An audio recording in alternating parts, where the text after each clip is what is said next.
미래해전의 패권은 더 이상 우리만의 것이 아닙니다. 새로운 규칙이 지금 우리가 무시했던 작은 나라, 대한민국에서 쓰이고 있습니다. 이제 우리는 배우는 입장이 되어야 합니다. 세계 최고 전문가의 오만한 편견을 송두리째 박살내고 미국을 충격에 빠뜨린 대한민국의 위대한 진실. 그 숨막히는 이야기가 지금 바로 시작됩니다. 그 전에 잠깐 누르는데 1초도 걸리지 않는 좋아요와 구독 버튼을 눌러주시면 영상 제작에 아주 큰 힘이 됩니다. 그럼 오늘의 사연 시작합니다. 저는 제임스 오코너입니다. 지난 30년간 미 해군의 항로를 결정하고 백악관과 국방성의 가장 깊숙한 곳에서 세계의 바다를 조율해온 해군 전략 분석가입니다. 동료들은 저를 바다의 예언자라 부르기도 했습니다. 그들은 제 보고서 한 장에 담긴 통찰이 함대의 운명을 바꾼다며 경외심을 표했지만 저는 그저 사실을 직시하고 논리를 따랐을 뿐입니다.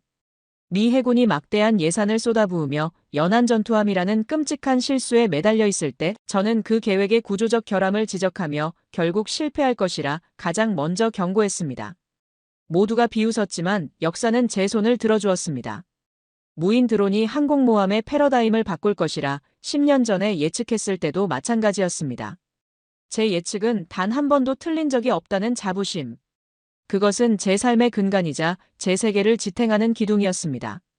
그런 제가 보기에 최근 몇 년간 떠들썩했던 소위 K방산이라는 것은 명백한 거품이었습니다.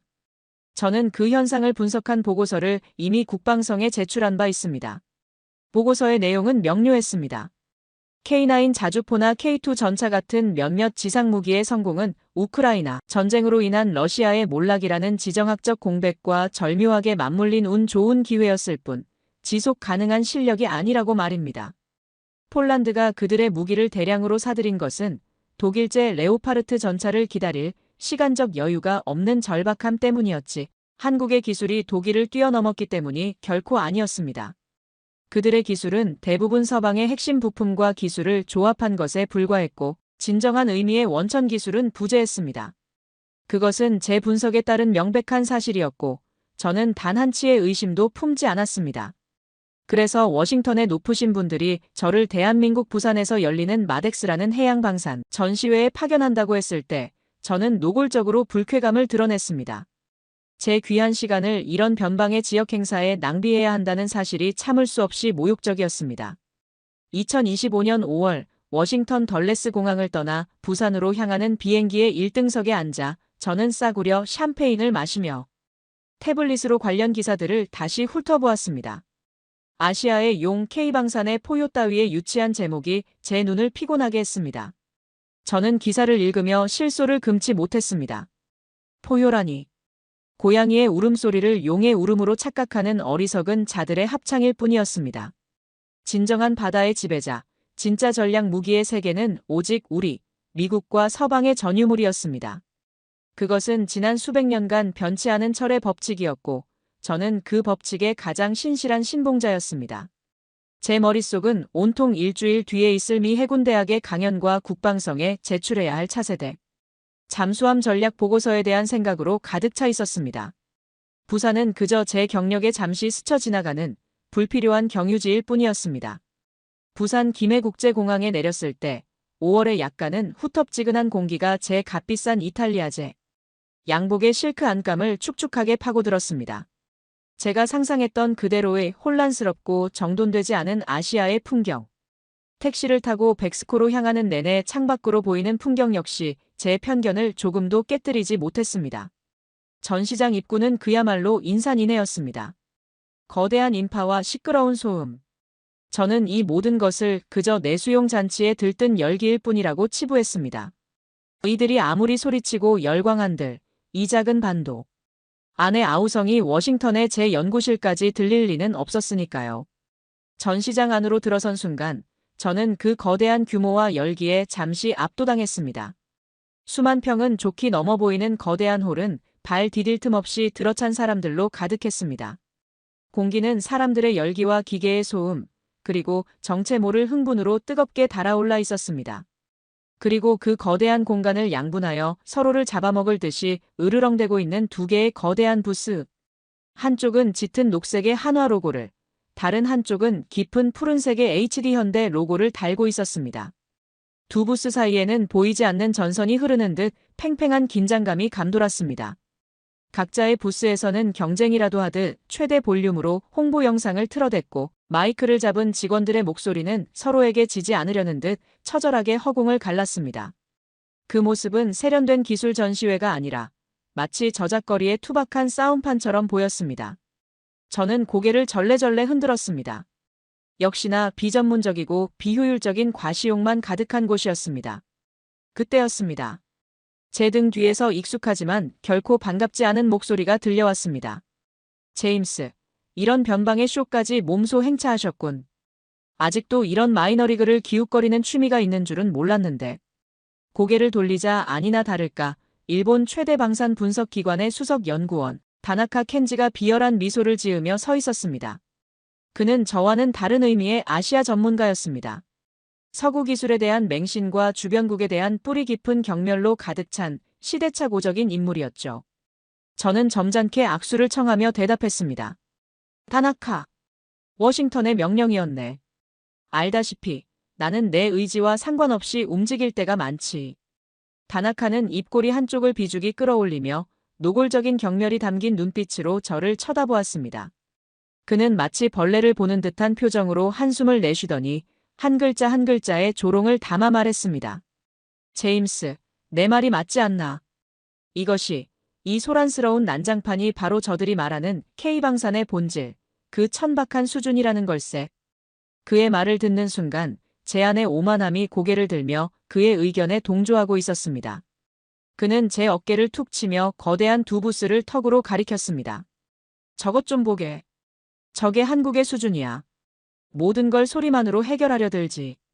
얼마 전 폴란드가 저들의 K2 전차를 샀다고 떠들썩하던데 그건 러시아 때문에 당장 무기가 급한 폴란드의 어쩔 수 없는 선택이었을 뿐이야.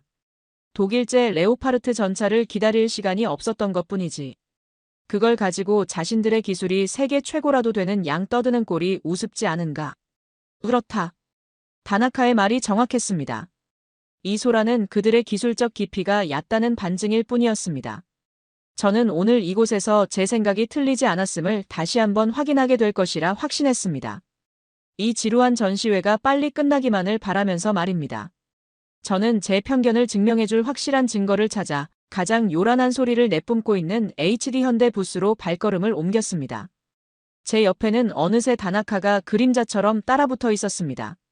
부스 중앙에는 그야말로 공상과학 영화에서나 튀어나왔을 법한 기괴한 형태의 함선 모형이 거대한 위용을 뽐내고 있었습니다. HCX-23 플러스 이중 비행 갑판 구조를 가졌다는 미래형 드론 항공모함이었습니다. 아래층 갑판에서 드론을 사출하고 위층 갑판에서 착륙시킨다는 개념이었습니다. 마침 부스에서는 뻔한 홍보 문구로 가득 찬 프레젠테이션이 한창이었습니다. 저는 잠시 그 앞에 서서 모형을 뜯어보았습니다. 그리고 속으로 조목조목 비판하기 시작했습니다. 이게 대체 뭔가? 2차 세계대전 때나 잠시 연구되다가 사라진 개념을 다시 꺼내들다니. 저 함교의 위치를 보라. 착륙하던 드론이 조금이라도 균형을 잃으면 그대로 함교와 충돌할 수밖에 없는 구조다. 저 좁은 갑판에서 효율적인 무장 교체와 정비가 가능하다고. 함선 내부의 공간 효율은 또 어떤가? 상하로 분리된 갑판 때문에 동선은 꼬이고 경납고의 공간은 형편없이 줄어들 수밖에 없다. 스텔스는 아예 포기한 디자인이군. 저 불필요한 구조물들이 만들어내는 레이더 반사 면적은 어쩔 셈이지. 이건 그저 바다 위에 띄우는 컨셉카일 뿐이야. 진짜 전쟁을 모르는 자들이나 할 법한 발상이지. 제 독백에 다나카가 맞장구를 쳤습니다. 보게나 제임스. 이건 그저 학생의 졸업작품 수준이야. 눈길을 끌기 위한 쇼맨십에 불과해. 우리는 서로를 보며 마치 오랜 친구처럼 웃었습니다. 그렇습니다. 이것이 바로 제가 찾던 증거였습니다. K방산의 실체는 이처럼 허황되고 비현실적인 망상에 불과했습니다. 저는 만족감에 젖어 슬릭한 정장을 차려입은 HD 현대의 직원에게 다가갔습니다. 그는 제 명함을 보더니 화들짝 놀라며 극진히 저를 대했습니다. 저는 몇 가지 기술적인 질문을 던졌습니다. 하지만 그의 입에서 나오는 대답은 차세대, 시너지, 미래지향적 플랫폼 같은 공허한 마케팅 용어뿐이었습니다. 그의 눈에는 기술에 대한 열정이 아니라 어떻게든 이 계약을 성사시켜야 한다는 비즈니스맨의 조급함만 가득했습니다. 저는 실망감을 감추지 않고 그 자리를 떴습니다. 바로 맞은편 녹색의 한화오션 부스. 저는 아무런 기대도 하지 않았습니다. HD 현대보다는 좀 더 현실적인 하지만 결국 어딘가에서 베껴온 듯한 평범한 모형이나 전시해 놓았을 거라 생각했습니다. 부스 중앙에는 HD 현대의 그것과는 정반대로 지극히 평범하고 현실적으로 생긴 항공모함 모형이 놓여 있었습니다.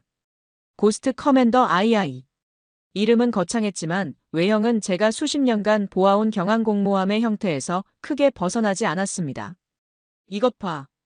결국 새로운 건 아무것도 없지 않나. 그냥 미 해군의 아메리카급 강습 상륙함을 흉내낸 정도겠지.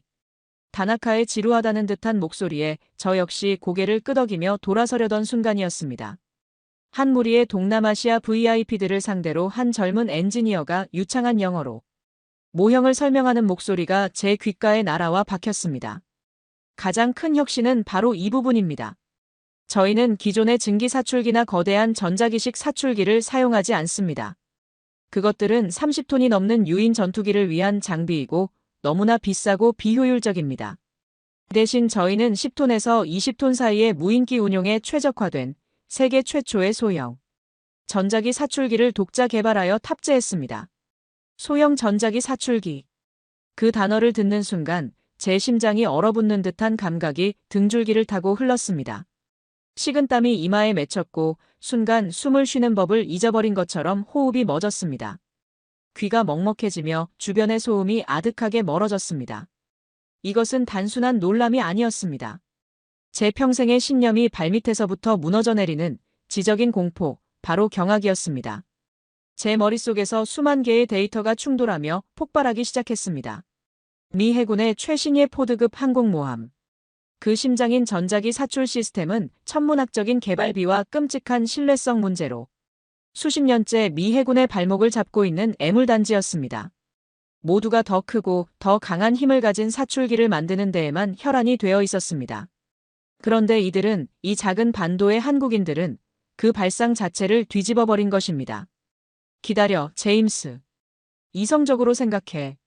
저는 머릿속으로 미친 듯이 시뮬레이션을 돌렸습니다. 무인기는 유인기보다 훨씬 가볍다. 그렇다면 그만큼 사출에 필요한 에너지도 적어진다. 에너지가 적게 들면 사출기 자체의 크기와 전력 소모량도 줄일 수 있다. 그건 곧 함선 전체의 설계를 바꿀 수 있다는 의미다. 더 작은 동력원으로도 충분하니 함선의 크기를 줄이거나 남는 공간에 더 많은 무장을 탑재할 수 있다. 무엇보다 가격이 혁명적으로 저렴해진다. 이것은 모방이 아니었습니다. 이것은 창조였습니다. 기존의 문제를 다른 각도에서 바라보고 누구도 생각지 못한 방식으로 해답을 찾아낸 무서운 통찰력이 낳은 결과물이었습니다. 저는 온몸에 소름이 돋는 것을 느꼈습니다. 땀이 비오듯 흘렀습니다. 방금 전 HD 현대의 공상과학 소설 같던 항모가 떠올랐습니다. 그리고 눈앞에 이 지독하게 현실적인 항모가 보였습니다. 그것은 더 이상 별개의 모형이 아니었습니다. 하나의 거대한 전략, 미래를 향한 궁극적인 야망과 현재의 적을 베어버릴 수 있는 날카로운 칼. 한국인들은 이 두 가지를 동시에 만들어내고 있었던 것입니다. 저는 다리가 후들거리는 것을 느끼며 간신히 몸을 지탱했습니다. 다나카가 제 옆에서 무언가 말을 걸었지만 아무것도 들리지 않았습니다. 제 안에서 지난 30년간 단 한 번도 흔들린 적 없었던 견고한 성벽이 무너져 내리는 소리가 들려오고 있었습니다. 제 머릿속은 그야말로 아수라장이었습니다. 저는 이 혼란을 정리하기 위해 마치 홀린 사람처럼 잠수함 코너로 발걸음을 옮겼습니다. 어쩌면 그곳에서 제 이성이 틀리지 않았다는 증거를 찾을 수 있을지도 모른다는 마지막 희망 때문이었습니다. 하지만 그 희망은 처참하게 부서졌습니다. 저는 그곳에서 두 번째, 그리고 세 번째 충격을 연달아 받아야만 했습니다. HD 현대중공업 부스에는 HDS-1500이라는 수출형 잠수함이 전시되어 있었습니다. 페루와 같은 중남미 국가들을 겨냥한 철저히 가성비에 초점을 맞춘 모델이었습니다. 수소 연료전지 대신 리튬이온 배터리를 탑재하여 수소, 충전 설비 같은 비싼 인프라가 없는 국가들도 충분히 운용할 수 있도록 한 지독한 실용주의의 산물이었습니다. 저는 속으로 감탄했습니다. 영리한 장사꾼들이다. 시장의 빈틈을 정확히 파고들었어. 하지만 제 감탄은 바로 옆 한화오션 부스로 넘어가는 순간 경악으로 바뀌었습니다. 그곳에는 장보고3 배치2의 거대한 모형이 위압적인 기세로 자리 잡고 있었습니다. 그리고 그 옆에는 선명하게 적혀 있었습니다. SLBM 탑재 가능. 잠수함 발사탄도 미사일. 그것은 핵무기를 제외하면 한 국가가 가질 수 있는 가장 강력한 전략적 억제 수단이었습니다. 미국, 러시아, 중국과 같은 강대국들의 전유물로 여겨졌던 그 기술을 이 작은 나라가 독자적으로 구현하여 폴란드와 캐나다 같은 나토 회원국들에게 제안하고 있다는 사실이 믿기지 않았습니다. 그 순간 저는 한국이라는 나라가 가진 무서운 야망의 실체를 보았습니다.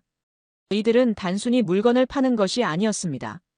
한쪽에서는 페루 같은 개발도상국의 가성비라는 달콤한 미끼를 던지고 다른 한쪽에서는 캐나다와 같은 서방 선진국들의 뒤통수를 후려칠 최고급 명품을 동시에 만들어내고 있었습니다.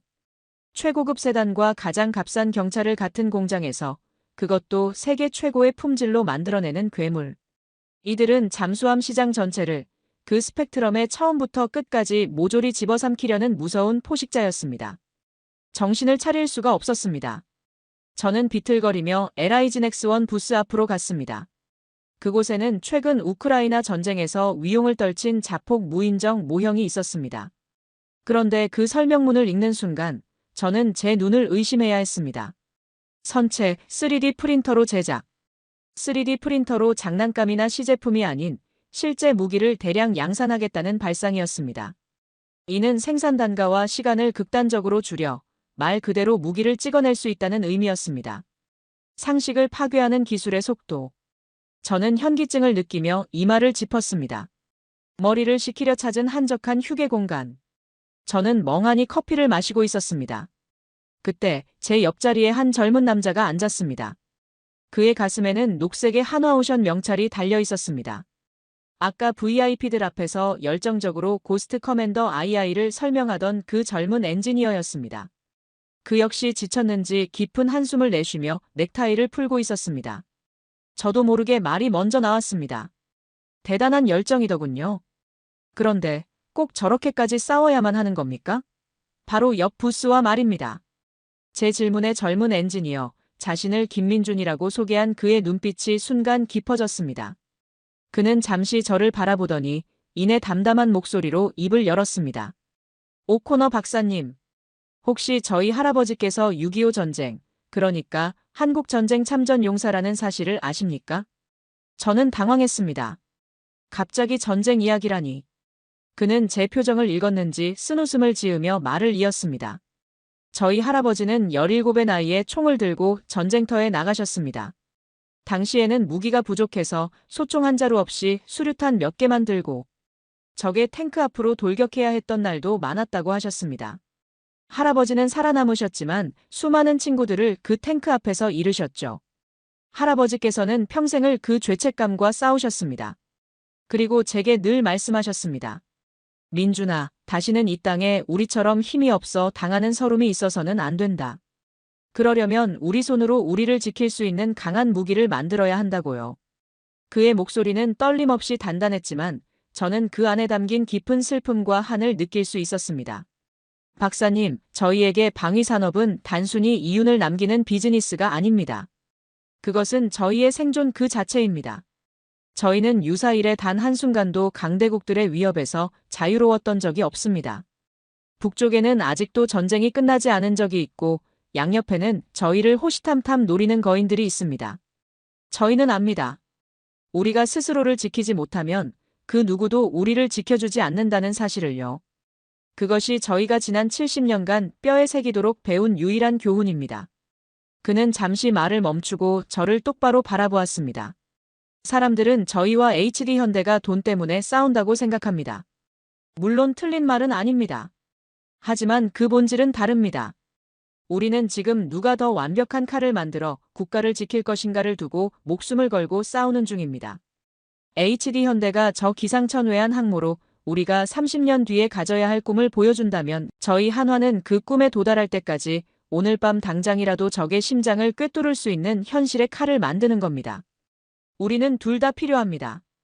꿈과 현실, 그 두 개의 칼을 모두 가져야만 저희는 살아남을 수 있으니까요. 그의 말을 듣는 순간 제 머릿속을 가득 채웠던 모든 안개가 걷히는 기분이었습니다.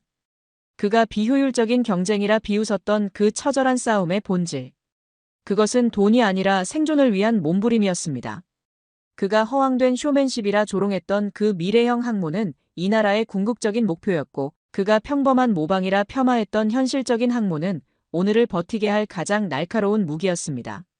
모든 퍼즐 조각이 맞춰지는 듯한 엄청난 전율이 제 등줄기를 타고 흘렀습니다. 저는 깨달았습니다. 제가 지금 보고 있는 것은 단순한 방산 전시회가 아니었습니다. 이것은 한국가의 생존 본능이 만들어낸 무섭도록 치열하고 위대한 혁신의 용광로였습니다. 워싱턴으로 돌아오는 비행기 안에서 저는 단 한숨도 잠을 이룰 수 없었습니다. 부산으로 향할 때의 냉소와 오만은 온데간데 없었습니다. 제 마음속은 이제 경외심과 함께 무서운 위기감으로 가득 차 있었습니다. 저는 더 이상 이 진실을 저 혼자만 알고 있어서는 안 된다고 생각했습니다. 이 안락한 평화에 취해 잠들어 있는 나의 조국, 미국에 이 사실을 알려야만 했습니다. 며칠 후, 저는 워싱턴으로 돌아와 제 연구실에 틀어박혔습니다. 수많은 자료와 보고서를 검토하고 부산에서 찍어온 수백 장의 사진과 영상들을 분석했습니다. 동료들은 제가 왜 그렇게 한국이라는 작은 나라에 집착하는지 이해하지 못했습니다. 그들은 저를 비웃었고 제 상사는 K방산의 거품을 지적하는 보고서를 빨리 제출하라고 압박했습니다. 하지만 저는 흔들리지 않았습니다. 저는 그들에게 진실을 보여줘야만 했습니다. 마침내 저는 국방성과 주요 안보부처 관계자들이 모두 모이는 비공개 브리핑 단상에 섰습니다. 제 앞에는 미 국방성의 차관보를 비롯한 해군 고위 장성들, 그리고 저의 동료인 수많은 분석가들이 앉아 있었습니다. 그들의 얼굴에는 느긋한 미소와 함께 제가 들려줄 예상된 이야기에 대한 기대감이 서려 있었습니다. K방산의 거품이 곧 꺼질 것이며 미국의 기술 패권은 여전히 건재하다는, 그들이 듣고 싶어하는 바로 그 이야기 말입니다. 저는 마이크 앞에 서서 잠시 숨을 골랐습니다. 그리고 제 앞에 앉은 그 오만하고 안일한 얼굴들을 천천히 둘러보았습니다. 이윽고 저는 제 입에서 나올 가장 파괴적인 문장을 뱉어냈습니다. 신사숙녀 여러분, 저는 한국의 K방산이라는 거품을 확인하러 갔습니다. 하지만 오늘 저는 이 자리에서 진짜 거품은 따로 있었다고 보고 드리고자 합니다. 그 거품은 바로 현실을 보지 못한 채 자신들의 위대함이라는 환상 속에 살고 있는 바로 우리 자신입니다. 브리핑룸의 공기가 순간 얼어붙었습니다. 모두의 얼굴에서 미소가 사라졌습니다. 저는 아랑곳하지 않고 말을 이었습니다. 첫째, 플랫폼에 대해 말씀드리겠습니다. 우리가 수십억 달러짜리 슈퍼캐리어의 예산 문제로 탁상 공론에 빠져 있는 동안 한국은 무엇을 했는지 아십니까? 그들은 단 몇억 달러로 지금 당장 대량 생산하여 바다에 뿌릴 수 있는 치명적인 드론 항공모함 함대를 만들어냈습니다. 저는 스크린에 한화의 고스트 커맨더 II와 HD 현대의 HCX23 플러스를 동시에 띄웠습니다. 그들은 드론에 맞는 최적화된 칼을 만들어냈습니다. 우리가 거대한 망치로 개미를 잡으려 애쓰는 동안 그들은 개미를 잡기 위한 가장 효율적인 독침을 개발한 것입니다. 이것은 모방이 아닙니다. 이것은 기존의 판을 뒤엎는 패러다임의 전환입니다. 제 목소리는 점점 높아졌습니다. 저는 잠수함 전략에 대해 설명했습니다. 둘째, 그들의 교리입니다. 그들은 최고급 시장과 저가 시장을 동시에 공략하고 있습니다. 이것은 단순한 무기 판매가 아닙니다. 개발도상국에게는 자주 국방의 희망을, 심지어 우리의 동맹국들에게는 미국 없이도 생존할 수 있는 능력을 팔고 있는 것입니다. 그들은 무기가 아니라 전략적 자율성 그 자체를 수출하고 있습니다. 여러분, 물론 이렇게 반문할 것입니다. 그것이 과연 비용 효율적인가? 안정성은 검증되었는가? 좋습니다. 제가 그에 대한 답을 드리겠습니다. 그들의 무기는 전쟁의 피로 얼룩진 우리 무기보다 훨씬 저렴하고 그들이 제시하는 기술은 우리가 수십 년째 해결하지 못한 문제에 대한 가장 명쾌한 해답입니다. 마지막으로 저는 그 젊은 엔지니어 김민준의 이야기를 했습니다. 셋째, 그리고 가장 중요한 것, 바로 그들의 정신입니다. 이 모든 혁신의 동력이 무엇인지 아십니까? 돈입니까? 아닙니다. 그것은 생존을 위한 처절한 경쟁입니다. 그들의 경쟁은 우리가 생각하는 소모적인 다툼이 아닙니다. 그것은 국가 전체가 동원된 가장 효율적이고 가장 무서운 속도의 혁신 엔진입니다. 그들에게 방위 산업은 비즈니스가 아니라 국가의 명운을 건 전쟁 그 자체이기 때문입니다. 브리핑룸은 완벽한 침묵에 휩싸였습니다. 그때 맨 앞줄에 앉아있던 한 사성 장군이 손을 들고 질문했습니다. 그의 얼굴은 굳어 있었습니다. 오코너 박사, 당신의 분석은 늘 날카로웠지. 하지만 이번에는 너무 감정적인 것 아닌가? 그들이 가진 그 정신이라는 것이 과연 지속 가능하다고 보나? 당신이 한때 믿었던 것처럼 그저 일시적인 거품일 가능성은 없는 건가? 저는 그를 정면으로 바라보며 대답했습니다. 장군님, 좋은 질문이십니다.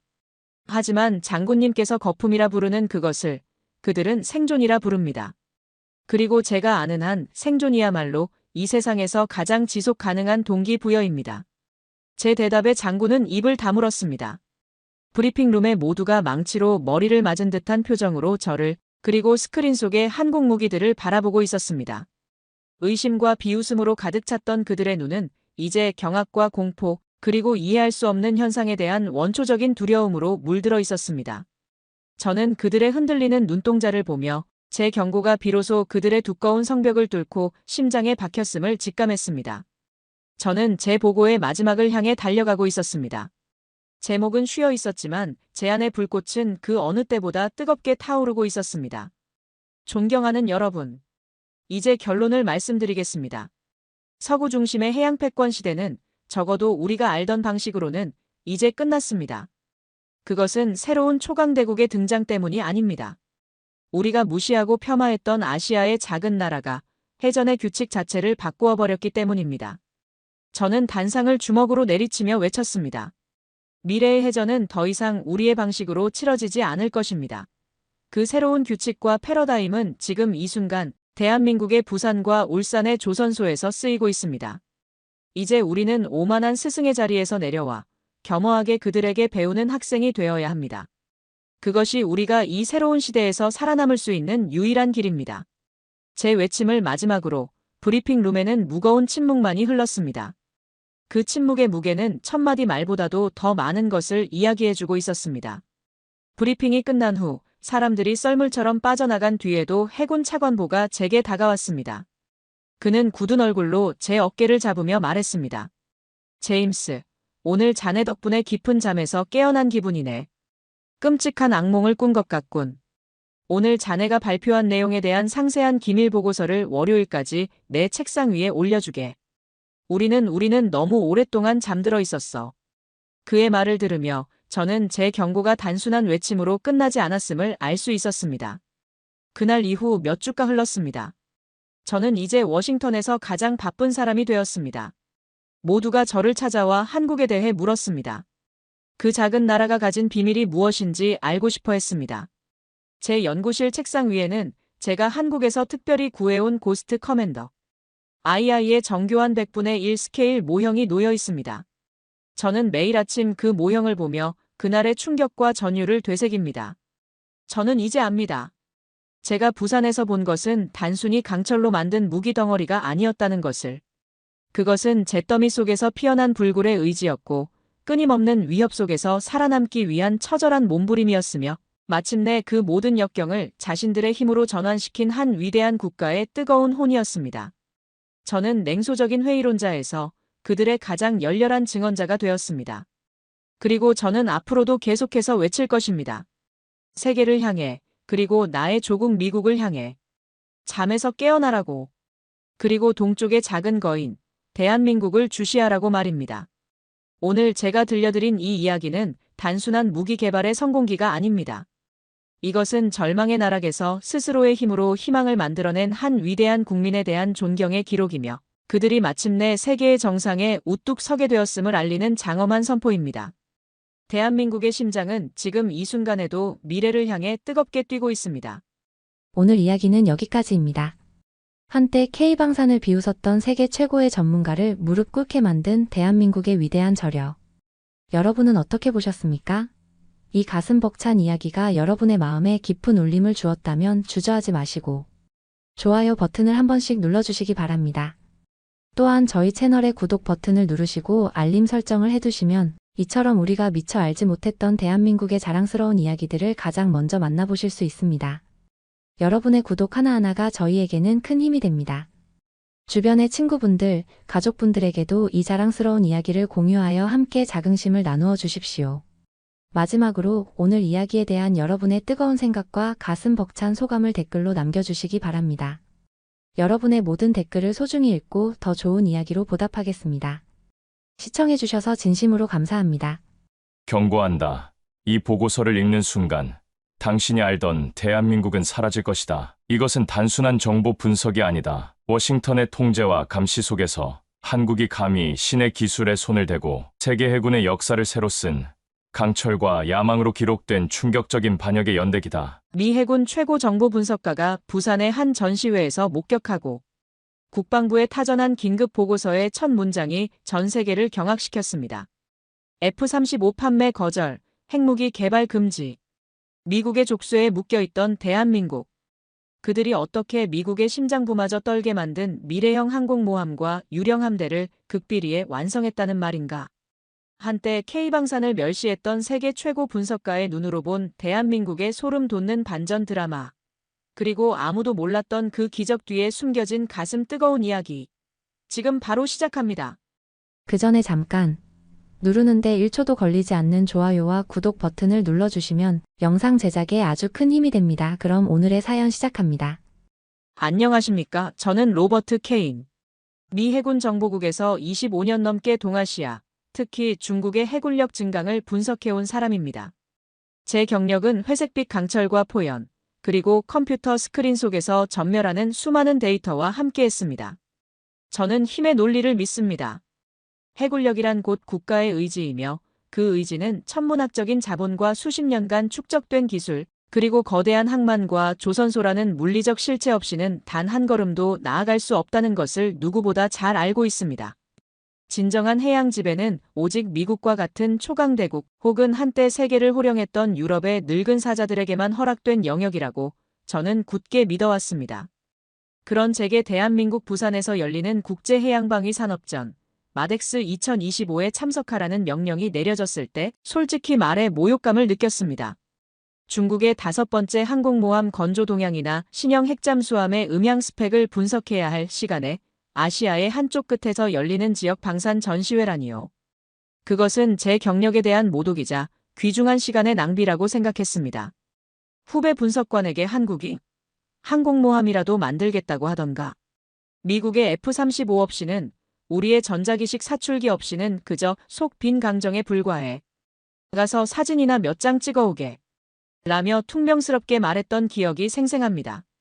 저에게 한국은 그저 미국의 기술을 수입해 조립하는 나라, 워싱턴의 허락 없이는 전투기 한 대 마음대로 개조하지 못하는 나라일 뿐이었습니다. 부산으로 향하는 비행기 안에서 저는 착잡한 심정으로 창밖을 내려다보았습니다. 제 머릿속은 온통 중국의 해군 기지에서 포착된 새로운 움직임에 대한 상상으로 가득 차 있었습니다. 한국이라는 나라는 제 전략지도 위에서 그저 미군이 주둔하는 거대한 항구, 그 이상도 이하도 아니었습니다. 그들이 독자적인 해군 전략을, 그것도 세계 시장의 판도를 바꿀 만한 무언가를 만들어내리라고는 단 한순간도 상상해 본 적이 없습니다. 그것은 제 분석 체계 안에 존재하지 않는 가정이었습니다. 부산 김해국제공항에 내려 호텔로 향하는 길, 차창 밖으로 보이는 도시의 풍경은 제 예상과는 조금 달랐습니다. 제가 상상했던 아시아의 조용한 항구 도시가 아니었습니다. 끝없이 뻗은 교량과 바다를 메운 거대한 선박들, 그리고 그 사이를 오가는 사람들의 얼굴에 담긴 활기. 그저 스쳐 지나가는 풍경 속에서도 무언가 거대한 에너지가 꿈틀대고 있음을 어렴풋이 느낄 수 있었습니다. 하지만 저는 애써 그 느낌을 무시했습니다.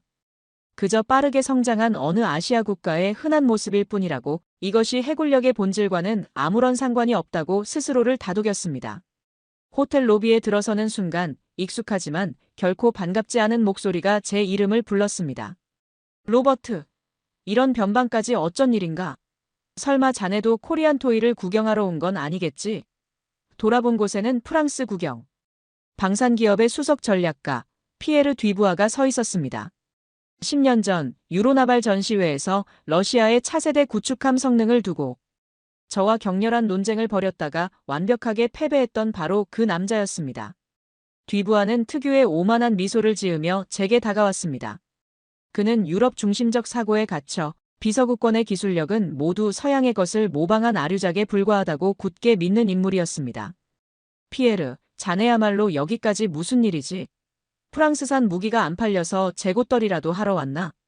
제가 가볍게 쏘아붙이자 뒤부하는 어깨를 으쓱하며 과장된 몸짓으로 말했습니다. 농담 말게, 로버트. 듣자 하니 한국인들이 항공모함 비슷한 걸 만들었다고 하더군. F-35B 도입에 실패하고 결국엔 값비싼 전투기 대신 드론이나 몇 대 띄우는 상륙함이라던데. 자네도 알지 않나? 항공모함의 핵심은 함재기, 그리고 그 함재기를 띄울 수 있는 강력한 캐터펄트야. 증기식이든 전자기식이든 그건 미국의 기술력 없이는 불가능한 영역이지. 원자력 추진이 아니면 작전 반경도 제한될 테고. 결국엔 자국 연안에서나 맴도는 거대한 표적함에 불과할 걸세. 뒤부하의 말은 날카로웠고 사실 제가 생각하던 바와 정확히 일치했습니다. 그의 논리는 해군 전략의 정석에 가까웠고 저는 반박할 말을 찾을 수 없었습니다. 하지만 그의 입에서 나오는 노골적인 조롱과 멸시는 어쩐지 제 마음을 불편하게 만들었습니다. 그것은 단순한 기술적 분석이 아니라 감히 너희가라는 뿌리 깊은 선민의식에서 비롯된 것이었기 때문입니다.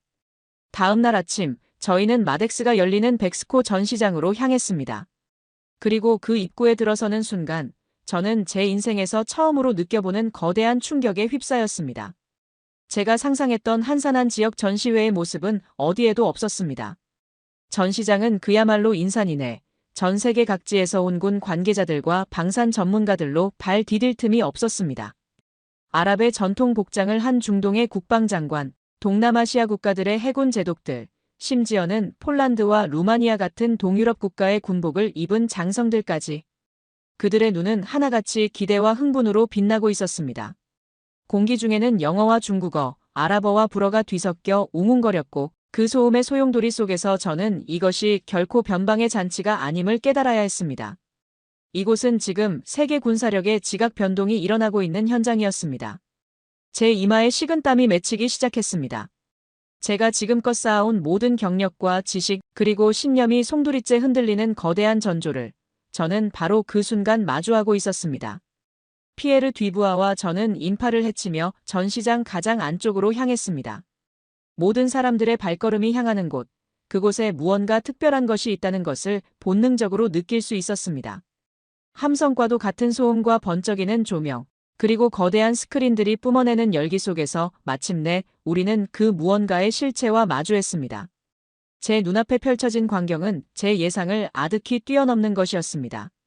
축구장만 한 홀의 중앙을 양분하여 대한민국을 대표하는 두 거대 기업, HD현대중공업과 한화오션이 마치 거대한 두 마리의 강철 야수처럼 서로를 마주보며 포효하고 있었습니다.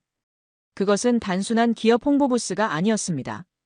그곳은 전쟁터였습니다.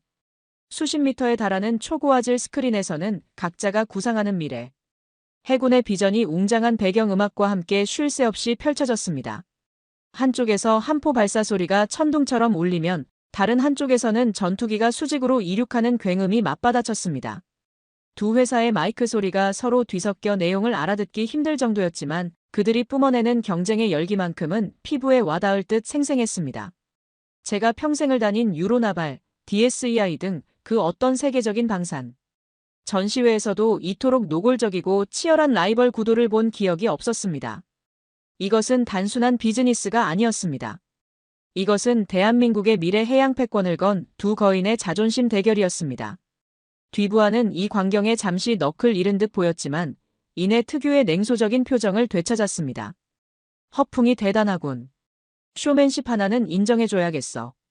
그의 말에 동의할 수 없었습니다. 저것은 단순한 쇼맨십이 아니었습니다. 저 자신감, 저 막대한 투자는 분명 무언가 확실한 믿는 구석이 없다면 불가능한 것이었습니다. 우리는 먼저 HD현대중공업이 제시한 HCX23플러스라는 이름의 함선 모델 앞에 섰습니다. 그리고 저는 제 눈을 의심했습니다. 그것은 제가 아는 그 어떤 함선의 형태와도 달랐습니다. 마치 공상과학 영화에서 튀어나온 듯한 외형. 함선의 갑판이 위아래, 두 개로 나뉘어 있었습니다.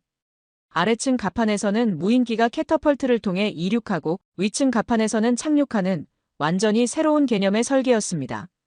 2차 세계대전 당시 일부 항모가 시도했다가 항공기가 대형화되면서 사라졌던 바로 그 개념이었습니다. 뒤부하가 참지 못하고 웃음을 터뜨렸습니다. 하, 로버트, 이것 좀 보게. 이 무슨 시대착오적인 발상이지? 갑판을 둘로 나누다니. 착륙하던 드론이 실수라도 하면 그대로 함교 구조물에 처박히라는 건가? 저 좁은 이륙 갑판에서 발생하는 난기류는 어떻게 감당하고? 이건 그냥 아마추어 디자이너의 공상과학 스케치일 뿐이야. 진지하게 고려할 가치조차 없어. 뒤부하의 지적은 날카롭고 정확했습니다. 항공역학적으로 그의 말은 틀린 것이 하나도 없었습니다. 저런 구조는 불안정하고 위험 요소가 너무 많았습니다. 저 역시 속으로는 그의 분석에 동의했지만 한편으로는 섬뜩한 기분이 들었습니다. 어째서 대한민국 최고의 조선사가 이런 말도 안 되는 디자인을 전 세계 VIP들 앞에서 당당하게 선보이고 있는 것일까? 저 디자인에 담긴 진정한 의도는 무엇일까? 그들은 우리가 모르는 무언가를 알고 있는 것일까? 우리는 발걸음을 옮겨 바로 맞은편 한화오션의 부스로 향했습니다. 그곳에는 고스트 커맨더라는 이름의 좀 더 현실적인 형태의 항공모함 모델이 전시되어 있었습니다. 전체적인 실루엣은 미국의 아메리카급 강습 상륙함과 비슷했지만 항공기 운용에 최적화된 갑판과 두 개의 아일랜드를 가진 독특한 구조였습니다. 뒤부하는 모델을 한 바퀴 휙 둘러보더니 결론을 내렸습니다. 이건 그냥 커다란 상륙함에 항공모함이라는 이름을 붙인 것에 불과해. 스키점프대도 캐터펄트도 보이지 않는군. F-35B 같은 수직 이착륙기를 운용하지 못한다면 저 넓은 갑판은 그저 헬기나 몇 대 띄우는 공간밖에 안 되지. 결국엔 항공모함이라는 이름값에 못 미치는 어중간하고 타협적인 산물일 뿐이야. 로버트, 내 말이 틀렸나? 그의 말은 또다시 전곡을 찔렀습니다. 제가 가진 지식과 상식으로도 뒤부하의 논리를 반박하기는 어려웠습니다. 항공모함의 핵심은 강력한 함재기를 신속하게 그리고 대량으로 출격시키는 능력입니다. 그 능력을 뒷받침하는 것이 바로 캐터펄트와 어레스팅 와이어인데 한국의 모델에서는 그 핵심 기술이 보이지 않았습니다.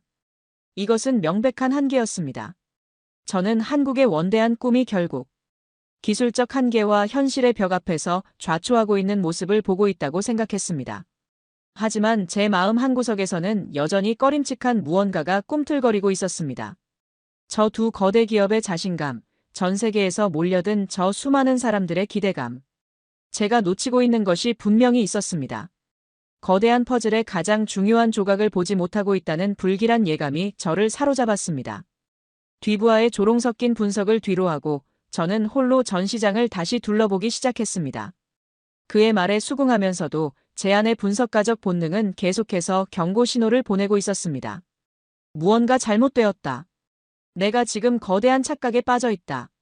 저는 그의 시야에서 벗어나 다른 사람들의 반응을 살피기 시작했습니다. 제 눈에 들어온 것은 인도네시아의 해군 제독과 폴란드 국방부 차관이 한화오션 관계자의 설명을 들으며 심각한 표정으로 고개를 끄덕이는 모습이었습니다. 그들은 장난감을 구경하는 표정이 아니었습니다. 자국의 미래 안보를 책임질 핵심 전력을 신중하게 검토하는 진지한 고객의 얼굴이었습니다. 저는 그들 뒤에서 들려오는 대화에 귀를 기울였습니다. 그래서 15톤급 무인 전투기의 운용이 가능하다는 말씀이십니까? 기존 함재기 운용에 비해 비용 절감 효과가 어느 정도입니까? 납기까지는 얼마나 걸릴 것으로 예상하십니까? 그들의 대화에는 피에르 뒤부하가 제기했던 그 어떤 의심도 담겨 있지 않았습니다. 마치 그들은 한국의 기술적 한계가 이미 해결되었다는 것을 전제로 대화하는 듯 했습니다. 혼란스러웠습니다. 대체 무슨 근거로? 저는 거대한 두 기업의 부스에서 벗어나 상대적으로 한산한 중소기업 부스들 쪽으로 발걸음을 옮겼습니다.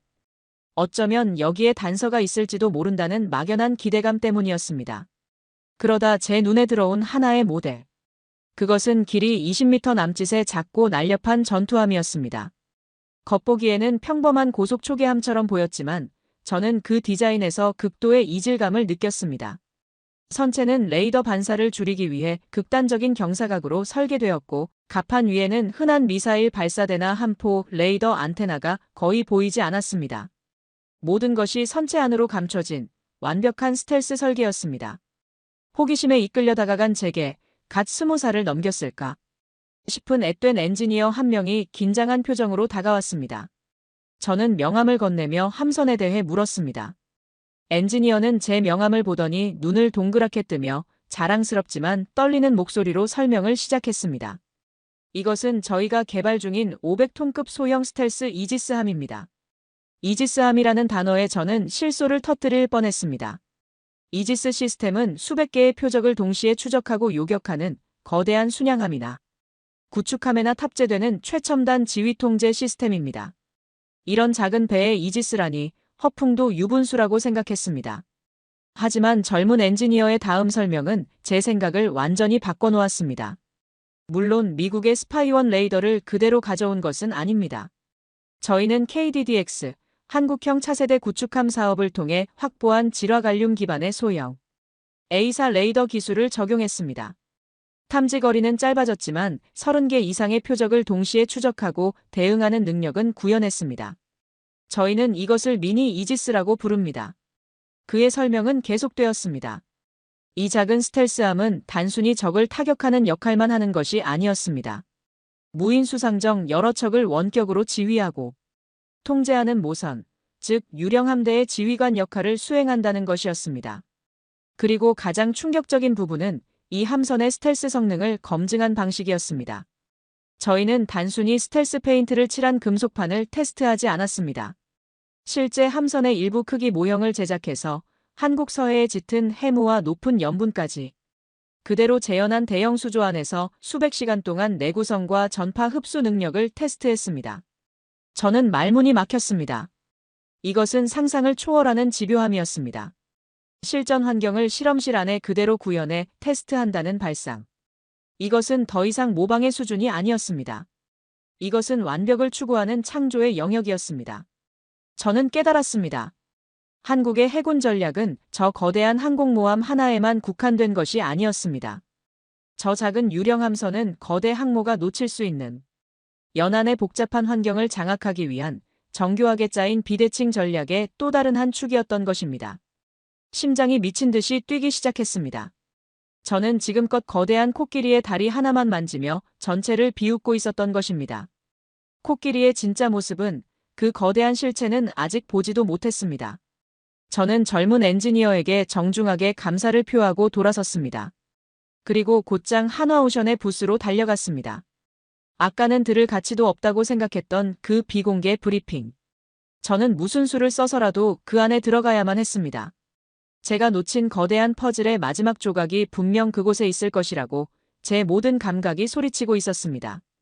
주미 한국 대사관 무관에게 전화를 걸어 미 해군 정보국의 권한으로 브리핑 참석을 강력하게 요청했습니다.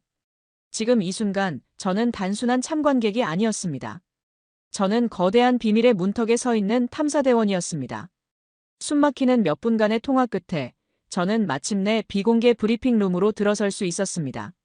10여 개의 좌석만이 놓인 작은 공간. 그곳에는 저처럼 각국의 정보기관이나 국방부에서 온 것으로 보이는 날카로운 눈빛의 소수만이 자리를 지키고 있었습니다. 밖의 소란스러움이 거짓말처럼 느껴질 정도로 방 안은 무거운 정적에 휩싸여 있었습니다. 곧이어 문이 열리고 40대 후반으로 보이는 한 남자가 들어섰습니다. 군더더기 없는 정장 차림에 차분하지만 자신감 넘치는 표정. 아까 부스에서 봤던 젊은 엔지니어와는 또 다른 노련함과 강철 같은 의지가 느껴지는 사람이었습니다. 자신을 한화오션의 김진우라고 소개한 그가 바로 오늘 제 세상을 무너뜨릴 사람이었습니다. 피에르 듀부아는 이런 자리가 마련되었다는 것조차 모르고 여전히 밖에서 다른 유럽인들과 와인을 마시며 한국의 기술을 폄하하고 있을 터였습니다. 저는 그를 비웃을 자격이 없었습니다. 불과 1시간 전까지만 해도 저 역시 그와 똑같은 생각을 하고 있었으니까요. 김진우 엔지니어는 우리를 가볍게 훑어본 뒤 아무런 서론 없이 바로 프레젠테이션을 시작했습니다. 그의 목소리는 조용했지만 모든 단어에 엄청난 무게가 실려 있었습니다. 여기 계신 분들은 모두 전문가이시니 저희 함선의 재원이나 기본적인 성능에 대한 설명은 생략하겠습니다. 대신 여러분이 가장 궁금해하실 몇 가지 질문에 대한 답을 드리고자 합니다. 그의 첫 번째 슬라이드에는 단 한 문장이 적혀 있었습니다.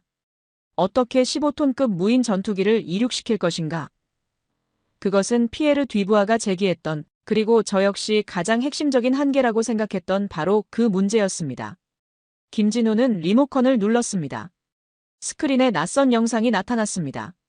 경상남도 어느 해안가에 위치한 것으로 보이는 거대한 비공개 실험장. 길이 80m는 좋게 되어 보이는 육중한 강철. 구조물 위로 날렵한 형태의 무인 전투기가 고정되어 있었습니다. 영상 속의 한국인 엔지니어들이 카운트다운을 시작했습니다. 5, 4, 3, 2, 1. 그 순간 섬광과 함께 무인기가 총알처럼 튀어나갔습니다. 소음도 화염도 거의 없었습니다. 오직 쉬익하는, 공기를 찢는 날카로운 소음만이 들렸습니다. 순식간에 시야에서 사라지는 무인기. 저도 모르게 자리에서 벌떡 일어날 뻔했습니다. 저것은 분명 전자기식 캐터펄트였습니다. 미국이 최신형 제럴드 포드급 항공모함에 적용하기 위해 수십 년간 천문학적인 돈을 쏟아부었던 바로 그 기술. 김진우는 마치 아무것도 아니라는 듯 담담하게 설명했습니다. 미국의 EMALS가 30톤 이상의 함재기를 쏘아 올리기 위한 것이라면 저희의 KEMALS는 20톤 이하의 무인기에 최적화되어 있습니다. 더 작고 더 저렴하며 더 안정적입니다. 저희는 이미 수백 번의 지상 사출 테스트를 성공적으로 마쳤습니다. 제 머릿속이 하얘졌습니다. 불가능하다고 믿었던 기술의 장벽이 너무나도 허무하게 무너져 내렸습니다. 비밀리에, 독자적으로 이미 완성했다. 이 세 단어가 제 뇌리를 망치처럼 강타했습니다. 피에르 뒤부아의 모든 조롱과 비웃음이 한낱 어리석은 자의 푸념으로 전락하는 순간이었습니다. 하지만 김진우의 충격 요법은 여기서 끝나지 않았습니다. 그는 다음 슬라이드를 넘겼습니다. 어떻게 이 거대한 함선을 건조할 예산을 확보할 것인가? 또다시 전곡을 찌르는 질문이었습니다. 군함, 특히 항공모함은 천문학적인 예산 때문에 항상 정치적 논쟁의 중심에 서기 마련입니다. 이 함선의 공식 명칭은 무인전력 지휘함입니다. 하지만 저희는 내부적으로 이것을 정치적으로 생존 가능한 항공모함이라고 부릅니다. 그의 설명은 충격적이었습니다. 이 4만 톤급 거함은 단순한 항공모함이 아니었습니다. 평시에는 해병대의 상륙작전을 지원하는 상륙모함의 역할을 수행하고 재난 발생 시에는 수백 개의 병상과 의료 설비를 갖춘 병원선이 되며 해외 분쟁 지역에서는 구호물자를 실어 나르는 수송선이 된다는 것이었습니다. 유사시에만 비로소 무인 전투기를 탑재한 항공모함으로 변신하는 카멜레온 같은 존재였습니다. 국회의원들에게 항공모함을 만듭시다라고 말하면 예산은 삭감될 것입니다. 하지만 국민의 생명을 구하고 국군의 발이 되어줄 다목적 상륙, 지원함을 만듭시다라고 말하면 반대할 명분이 사라집니다. 이 배는 전투를 위해서만 존재하는 것이 아니라 평화를 지키고 인류에 공헌하기 위해 존재하기 때문입니다. 이것이 저희가 찾은 해답입니다. 저는 온몸에 소름이 돋는 것을 느꼈습니다. 이것은 단순히 뛰어난 공학기술의 문제가 아니었습니다. 이것은 정치와 외교, 국방과 예산을 모두 꿰뚫어보는 무시무시한 통찰력이 빚어낸 천재적인 그랜드 스트래티지였습니다. 서구의 군사 전문가들이 오직 무기의 스펙과 성능에만 집착하고 있을 때 한국인들은 그 무기를 현실로 만들어낼 방법을 고안해낸 것입니다. 정신을 차리지 못하는 제게 김진우는 마지막 쐐기를 박았습니다. 그는 아까 제가 보았던 그 소형 스텔스 이지스함의 사진을 스크린에 띄웠습니다. 물론 저 거대한 함선 하나만으로는 모든 것을 해결할 수 없습니다. 그래서 저희는 이 작은 친구들을 함께 준비했습니다. 그는 무인 항모가 먼 바다에서 강력한 힘을 투사하는 망치라면 이 작은 스텔스 함대는 적의 해안선 깊숙이 침투해 핵심을 찌르는 외과 의사의 메스라고 설명했습니다. 무인 항모가 제공하는 광역 정찰 정보를 바탕으로 유령 같은 스텔스 함선들이 무인 수상정대를 이끌고 적의 함대와 항구를 기습하여 마비시키는 완벽한 유무인 복합 전투 체계. 그것이 바로 한국이 꿈꾸는 미래 해군의 완전한 청사진이었습니다. 저는 그 순간 깨달았습니다. 저는 오늘 한국과의 방위산업 전시회에 온 것이 아니었습니다. 저는 지금 세계해전의 역사가 바뀌는 바로 그 현장에 서 있는 것이었습니다.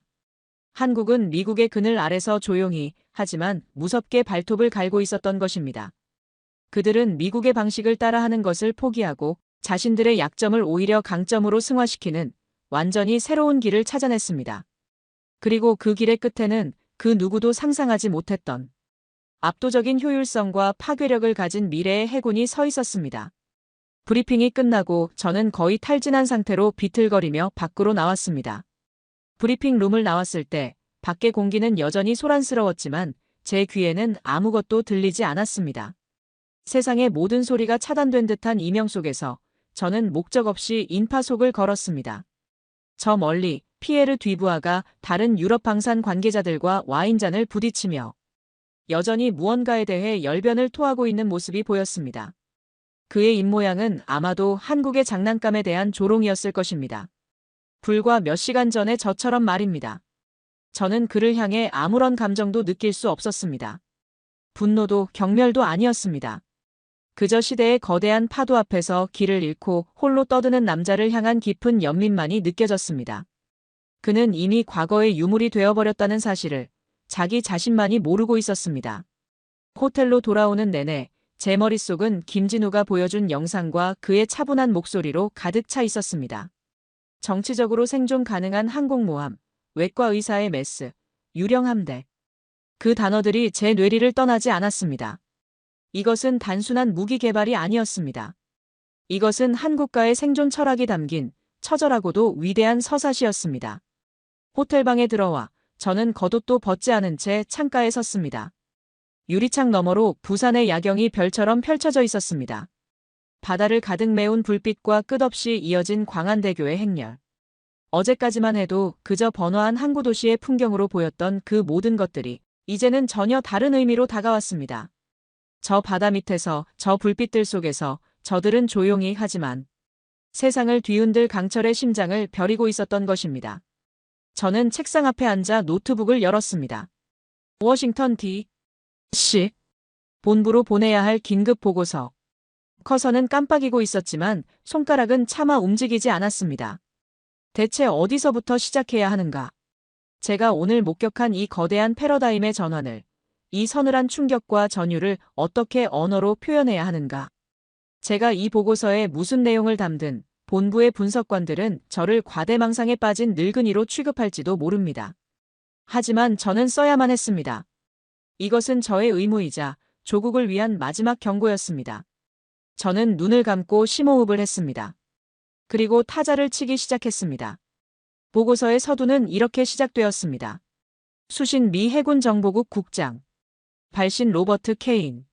제목 긴급보고 새로운 해양 지배자의 등장과 미국의 전략적 실패에 관하여. 경고. 우리는 지난 수십 년간 대한민국에게 핵무기 개발을 금지해왔다. 그것이 동아시아의 안정을 위한 최선이라 믿었다. 그들은 우리의 요구에 순응하는 것처럼 보였다. 그러나 오늘 나는 우리가 얼마나 거대한 착각 속에 빠져 있었는지를 깨달았다. 그들은 핵을 포기하는 대신 핵의 시대를 뛰어넘는 완전히 새로운 방식의 힘을 손에 넣었다. 우리는 그들에게 원자폭탄을 만들지 말라고 명령했다. 그 대답으로 한국은 미래의 해군을 창조했다. 이제 바다의 규칙을 만드는 것은 더 이상 우리 미국만의 특권이 아니다. 저는 멈추지 않고 써내려갔습니다. 한국의 무인 전력 지휘함이 단순한 드론 캐리어가 아니라 F-35와 같은 고가의 유인 전투기 없이도, 아니, 오히려 없기 때문에 더욱 강력한 비대칭 전력으로 기능하는 과정을 상세히 분석했습니다. 저렴하고 소모 가능한 무인 전투기 수십 대를 동시다발적으로 운용하여 적의 방공망을 포화시키고 조종사의 희생 없이 위험한 임무를 수행하는 21세기 전장에 완벽하게 부합하는 개념임을 역설했습니다. 또한 이 함선이 가진 정치적 생존성에 대해 별도의 챕터를 할애했습니다. 국방 예산을 둘러싼 지루한 정치 공방을 다목적 플랫폼이라는 천재적인 아이디어 하나로 회피해버린 그들의 전략적 유연성은 거대한 관료주의에 묶여 한 걸음도 나아가지 못하는 우리의 현실에 대한 통렬한 비판이었습니다. 그리고 저는 보고서의 마지막을 유령 함대에 대한 분석으로 채웠습니다. 500톤급의 작은 스텔스함이 이지스급 탐지 능력을 갖추고 무인 함대를 지휘한다는 개념은 우리가 지금껏 공상과학 소설에서나 다루던 것이었습니다. 하지만 한국은 그것을 현실로 만들고 있었습니다. 저는 이 작은 함선들이야말로 중국의 거대한 항공모함 전단의 가장 치명적인 위협이 될 것이라고 결론 내렸습니다. 거대한 골리앗을 쓰러뜨리는 다윗의 돌팔매. 그것은 더 이상 신화 속의 이야기가 아니었습니다. 보고서를 작성하는 동안 저는 한국이라는 나라의 역사와 그 국민성에 대해 생각하지 않을 수 없었습니다. 수천 년간 거대 대륙과 대양 사이에 끼어 끊임없이 외세의 침략에 시달려야 했던 나라. 그 과정에서 그들의 유전자 깊숙이 각인되었을 한과 생존 본능. 그들은 힘의 논리를 누구보다 뼈저리게 이해하고 있었던 것입니다. 강자의 방식을 어설프게 따라 해서는 결코 살아남을 수 없다는 것을, 자신만의 방식으로 싸워야만 한다는 것을 그들은 알고 있었습니다. 오늘 제가 본 것은 바로 그 처절한 생존 본능이 빚어낸 눈부신 창조물이었습니다. 마침내 보고서의 마지막 문장을 입력하고 저는 전송 버튼 위에 손가락을 올렸습니다.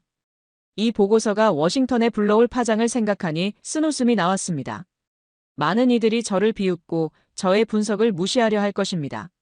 하지만 중요하지 않았습니다. 진실은 변하지 않기 때문입니다. 저는 조용히 눈을 감았습니다. 제가 오늘 마덱스에서 본 것은 단순히 새로운 군함 몇 척이 아니었습니다. 그것은 하나의 문명이 자신들의 운명을 스스로 개척하겠다는 강철 같은 의지의 선언이었습니다.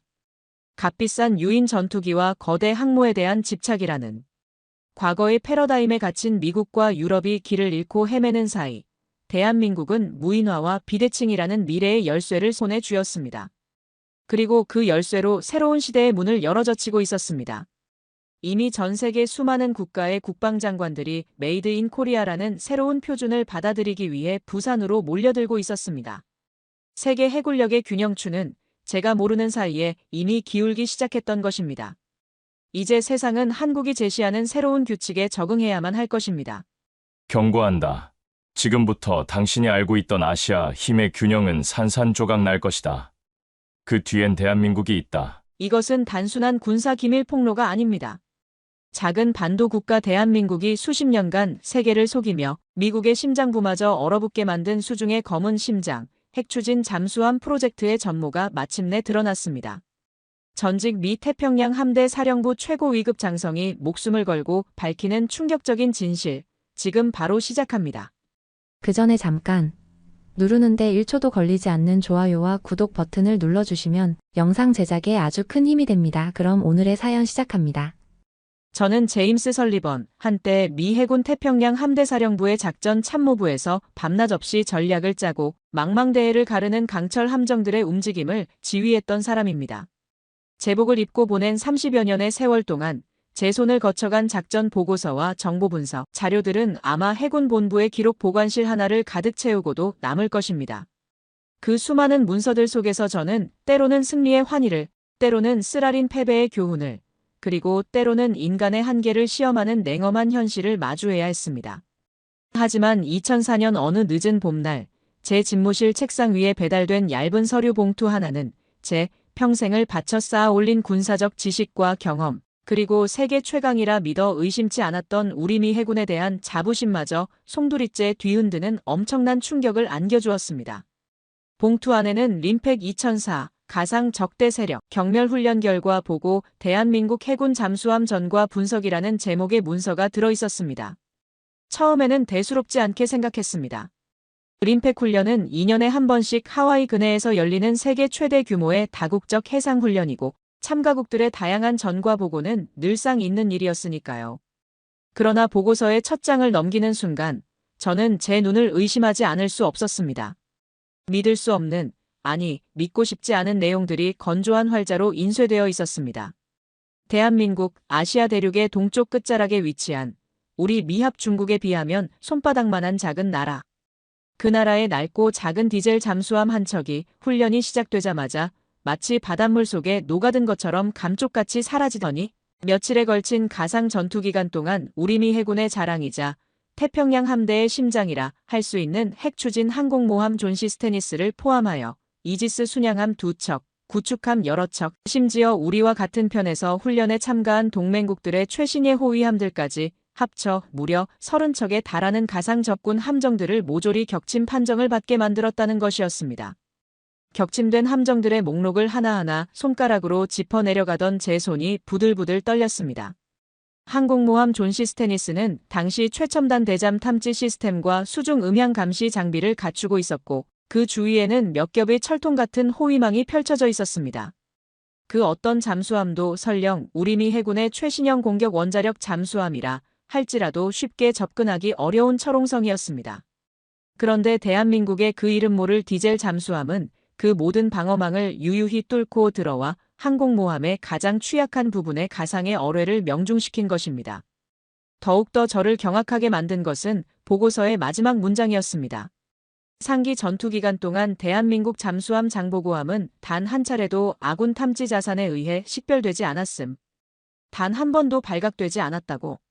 이것은 단순한 우연이나 행운으로 치부할 수 있는 문제가 아니었습니다. 그것은 압도적인 기술력과 상상을 초월하는 운용 능력, 그리고 강철 같은 규율과 훈련이 아니고서는 도저히 불가능한 일이었습니다. 당시 긴급 소집된 태평양 함대 사령부의 대책회의실 분위기는 그야말로 침통함 그 자체였습니다. 거대한 타원형 테이블에 둘러앉은 제독들은 하나같이 굳은 표정으로 보고서를 뒤적이고 있었고 회의실 안에는 무거운 침묵만이 감돌았습니다. 누군가는 마른 침을 삼켰고 누군가는 믿을 수 없다는 듯 고개를 가로젓기도 했습니다. 저는 그 침묵 속에서 단순한 당혹감을 넘어선 일종의 설명하기 힘든 불안감과 알 수 없는 두려움의 그림자를 감지했습니다. 이것은 단순한 훈련에서의 실패가 아니었습니다. 그것은 우리가 수십 년간 당연하게 여겨왔던 해군 전략의 근간, 우리가 구축해온 잠수함과 대잠수함 작전의 모든 패러다임을 원점에서부터 재검토해야 한다는 준엄한 경고였습니다. 대한민국, 그 작은 나라가 보유한 잠수함 기술과 그들의 수중, 작전 능력이 우리가 막연히 추측하거나 평가절하했던 수준을 이미 한참 전에 뛰어넘어 버렸다는 명백하고도 불편한 증거였습니다.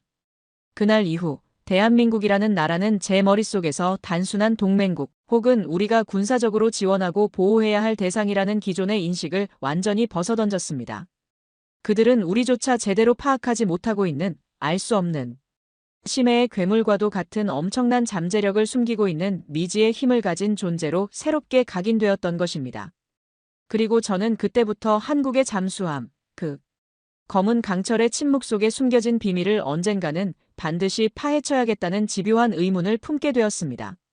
지금 제가 여러분께 털어놓으려는 이 이야기는 단순히 빛바랜 군사보고서의 내용을 되짚어보는 캐캐묵은 회고담이나 한 퇴역, 장성의 개인적인 무용담이 결코 아닙니다.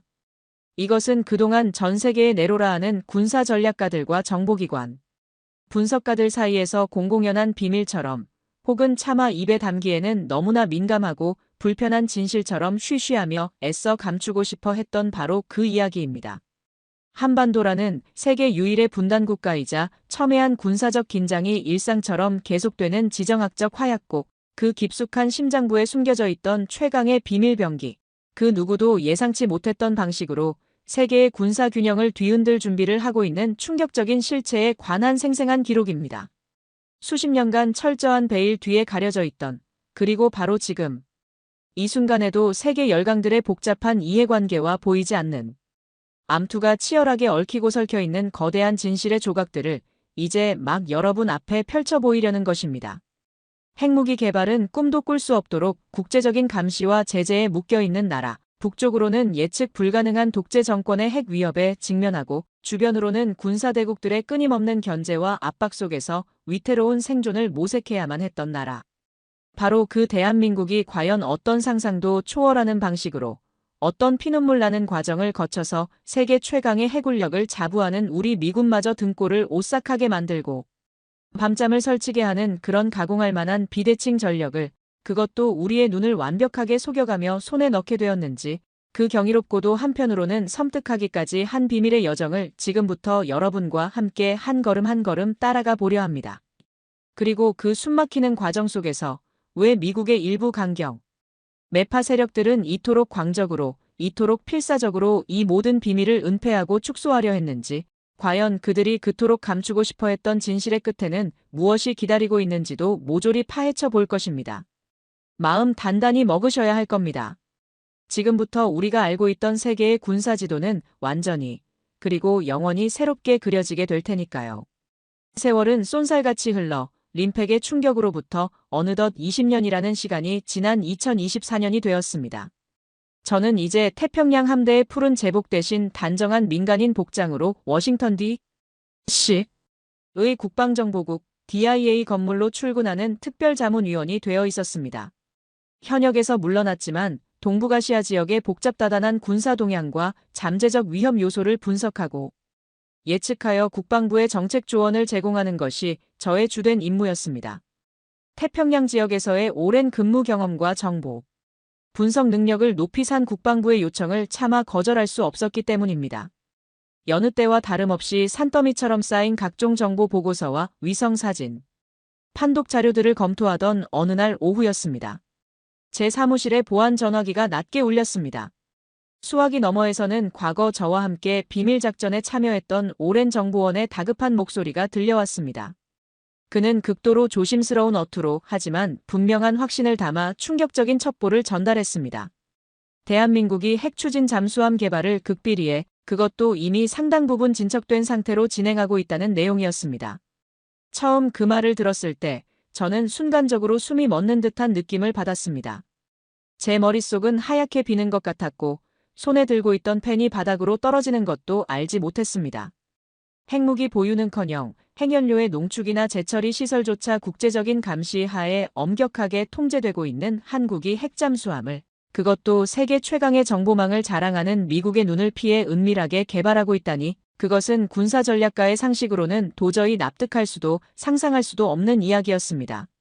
하지만 제 뇌리에는 마치 어제 일처럼 생생하게 20년 전 림팩 훈련에서 우리 미 해군 항공모함 전단을 유유히 농락하며 바닷속을 제 집처럼 휘젓고 다녔던 한국 디젤 잠수함의 그 압도적인 성능과 섬뜩할 정도의 침묵이 다시 떠올랐습니다. 그때의 경험은 제게 뼈아픈 교훈을 남겼었습니다. 한국의 군사기술, 특히 그들이 보여주는 잠수함 운용 능력과 비대칭, 전력 개발에 있어서는 우리의 일반적인 상식이나 기존의 데이터에 기반한 예측이 전혀 통하지 않을 수도 있다는 사실을 말입니다.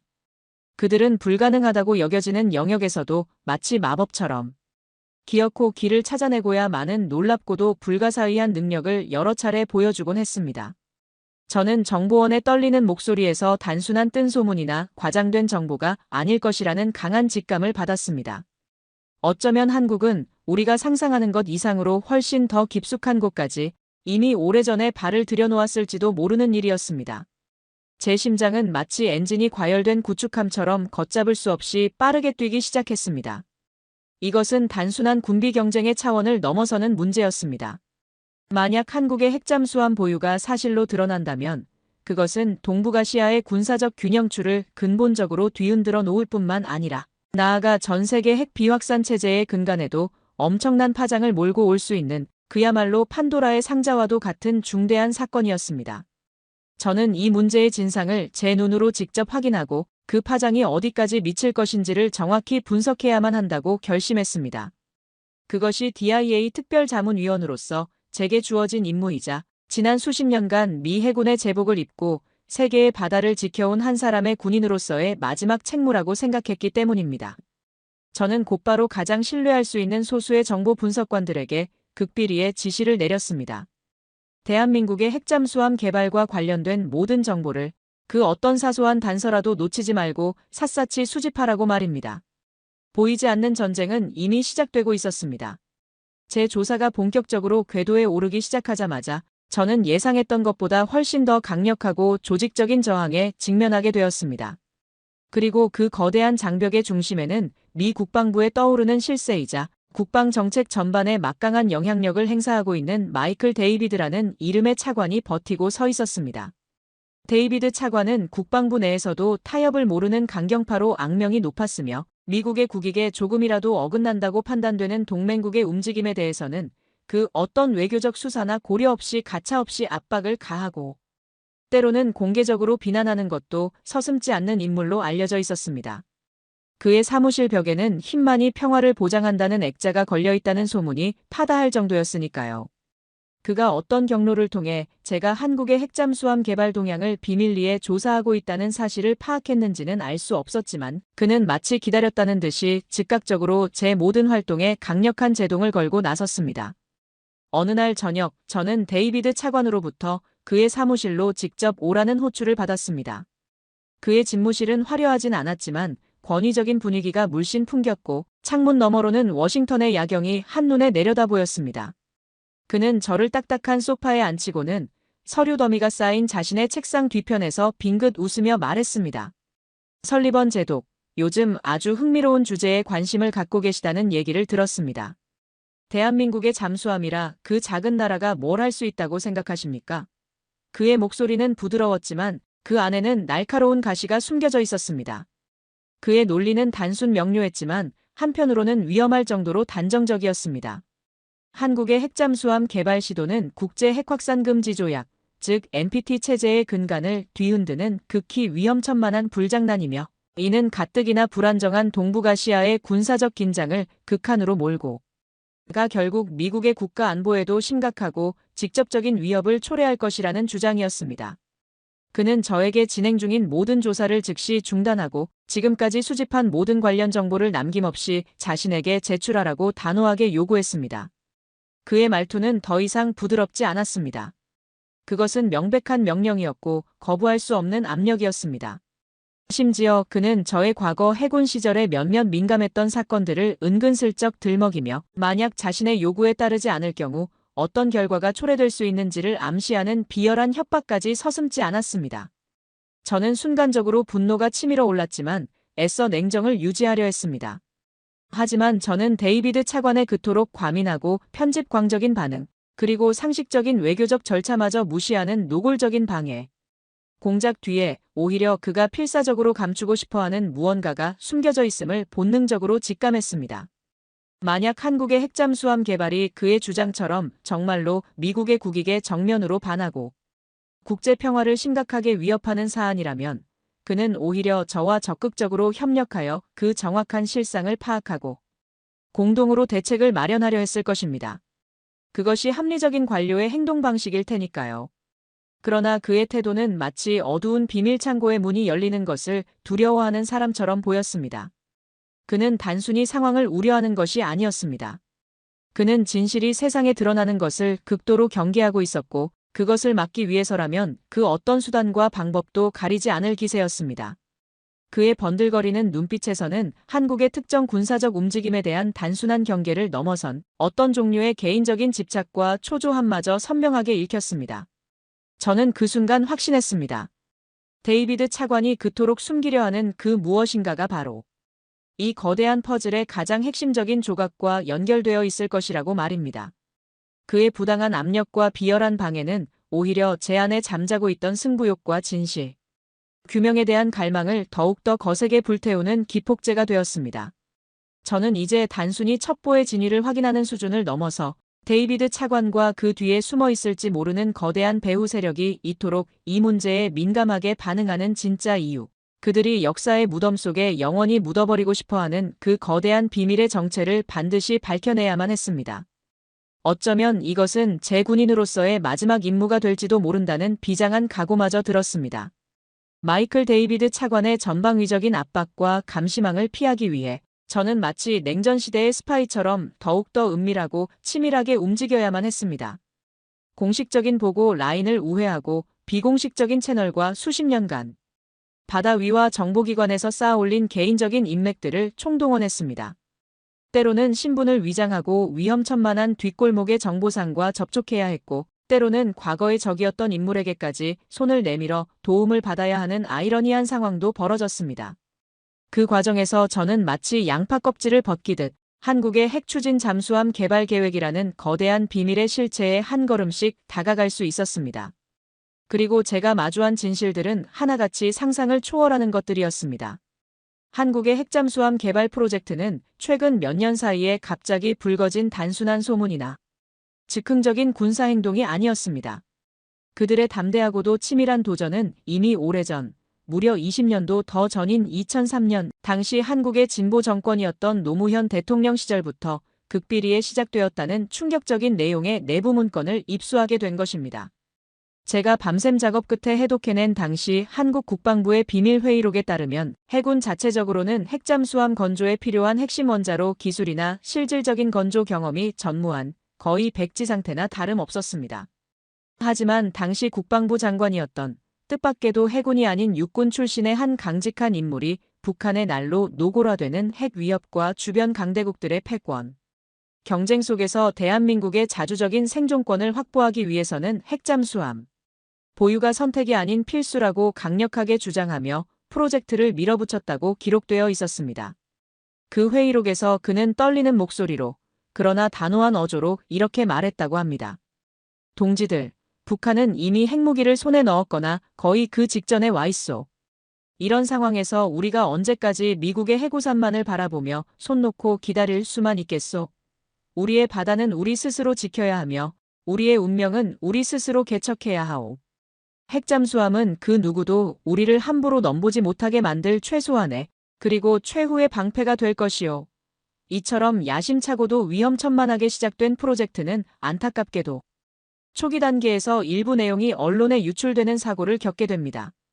이로 인해 국내에서는 엄청난 정치적 논란과 함께 국민적 찬반 여론이 격렬하게 맞붙었고 국제적으로는 미국을 비롯한 주변국들의 강력한 압력과 견제에 직면하게 되었습니다. 결국 한국 정부는 공식적으로는 핵잠수함 개발 계획을 전면 중단한다고 발표할 수밖에 없었습니다. 하지만 그것은 한 위장이었고 거대한 기만 작전의 시작에 불과했습니다. 실제로는 362 사업이라는 암호명까지 부여된 채 국가 안보와 직결된 비닉 사업, 즉 존재하지 않는 유령 사업으로 극비리에 분류되어 극소수의 핵심 관계자들만이 아는 철저한 보안 속에서 물밑으로 더욱더 깊숙이 가라앉아 조용히 하지만 멈추지 않고 전진하고 있었던 것입니다. 마치 수심 수백 미터의 심해를 한 점의 빛도 없이 은밀하게 기동하는 검은 잠수함처럼 그들의 원대하고도 두려운 계획은 세상의 모든 눈을 피해 대한민국의 미래를 향해 나아가고 있었던 것입니다. 더욱더 저를 놀라게 한 것은 그들이 핵잠수함의 심장이라 할 수 있는 소형 원자로 기술을 외부의 도움 없이 거의 독자적으로 개발하여 실제 잠수함에 적용할 수 있는 단계까지 이르렀다는 믿기 힘든 정보였습니다. 그것도 국제적인 제재와 감시를 피하기 위해 핵무기 개발로의 전용 가능성이 현저히 낮은 우라늄 농축률 20% 미만의 전홍축 우라늄을 사용하는 매우 독창적이고도 현실적인 방식을 채택했다는 것이었습니다. 제가 군사 전문가로서 아는 한 20% 미만의 전홍축 우라늄은 평화적 목적의 연구용이나 상업용으로 국제적인 거래가 허용되는 수준이며 특히 핵무기 제조에 필요한 고농축 우라늄과는 거리가 멀어 국제원자력기구 IAEA의 엄격한 사찰 대상에서도 비교적 자유로운 편입니다. 또한 이는 한국과 미국 간에 체결된 원자력 협정의 민감한 조항들에도 직접적으로 저촉되지 않으면서 핵 추진에 필요한 충분한 에너지를 얻을 수 있는 절묘한 줄타기였습니다. 한국은 국제법의 복잡한 미로 속에서 누구도 예상치 못한 작은 틈을 발견했고 그 틈을 통해 핵잠수함이라는 강력한 전략 무기 개발의 활로를 스스로 개척해내고 있었던 것입니다. 그들의 상상을 초월하는 치밀함과 두려움을 모르는 대담함, 그리고 불굴의 의지에 저는 다시 한번 경탄과 함께 전율을 느끼지 않을 수 없었습니다. 이것은 단순한 첨단 무기 개발을 넘어선 국가의 생존과 미래가 걸린 고도의 전략적 판단이자 절박한 외침이었습니다. 저의 조사가 한국의 핵잠수함 개발이라는 거대한 빙산에 숨겨진 부분을 조금씩 드러내고 있을 무렵 저는 워싱턴의 서가에서 우연히 눈에 띄는 보고서 하나를 발견했습니다. 그것은 미국의 대표적인 보수 성향 싱크탱크인 헤리티지 재단에서 최근 발간한 동북아시아 군사력 균형과 미국의 전략이라는 제목의 두툼한 군사전략 보고서였습니다. 보고서는 주로 중국의 급격한 군사력 팽창과 그로 인해 고조되는 대만 해협의 긴장 상태, 그리고 이에 대한 미국의 대응 방안을 심층적으로 다루고 있었는데 그 중에서도 유독 한 부분이 저의 시선을 강력하게 사로잡았습니다. 그것은 바로 중국의 대만 침공 시나리오와 한국 해군의 잠재적 역할이라는 소제목의 분석 파트였습니다. 솔직히 말씀드리면 처음에는 그 내용을 반신반의하며 읽기 시작했습니다. 물론 한국 해군이 최근 몇 년간 괄목할 만한 성장을 이루었고 특히 잠수함 전력에 있어서는 무시할 수 없는 수준에 이르렀다는 것은 익히 알고 있는 사실이었습니다. 하지만 중국의 그 압도적인 해군력과 미사일 전력에 맞서 한반도에서 멀리 떨어진 대만, 해협이라는 분쟁 지역에서 한국 해군이 과연 결정적인 역할을 수행할 수 있을지에 대해서는 저를 포함한 대부분의 미국 군사 전문가들 사이에서 다소 회의적인 시각이 지배적이었기 때문입니다. 그러나 보고서에 담긴 헤리티지 재단의 분석은 제가 생각했던 것보다 훨씬 더 구체적이고 논리 정연했으며 무엇보다도 설득력이 있었습니다. 헤리티지 재단은 특히 한국 해군이 과거 수많은 림팩 훈련과 다국적 연합 훈련을 통해 전 세계의 그 우수성을 이미 입증한 바 있는 세계 최고 수준의 디젤 잠수함 운용 능력과 최근 몇 년간 마치 마법처럼 비약적인 발전을 거듭하여 세계 정상급 수준에 도달한 탄도 미사일 및 순항 미사일 발사 기술이 성공적으로 결합될 경우 우리가 상상하는 것 이상의 엄청난 전략적 시너지 효과를 발휘할 수 있다고 매우 높게 평가하고 있었습니다. 보고서는 한국의 잠수함을 현대해전에 보이지 않는 암살자, 즉 바다의 스나이퍼라고 명명하며 만약 이 치명적인 스나이퍼들이 대만으로 향하는 중국 해군의 주요 해상 통로와 상륙 예상 지점의 길목을 미리 선점하고 깊은 바닷속에 은밀하게 매복하고 있을 경우 아무리 많은 수의 중국 함정과 상륙정이라 할지라도 그들의 항로를 마음대로 개척하거나 작전의 안전을 결코 보장받기 어려울 것이라고 단언했습니다.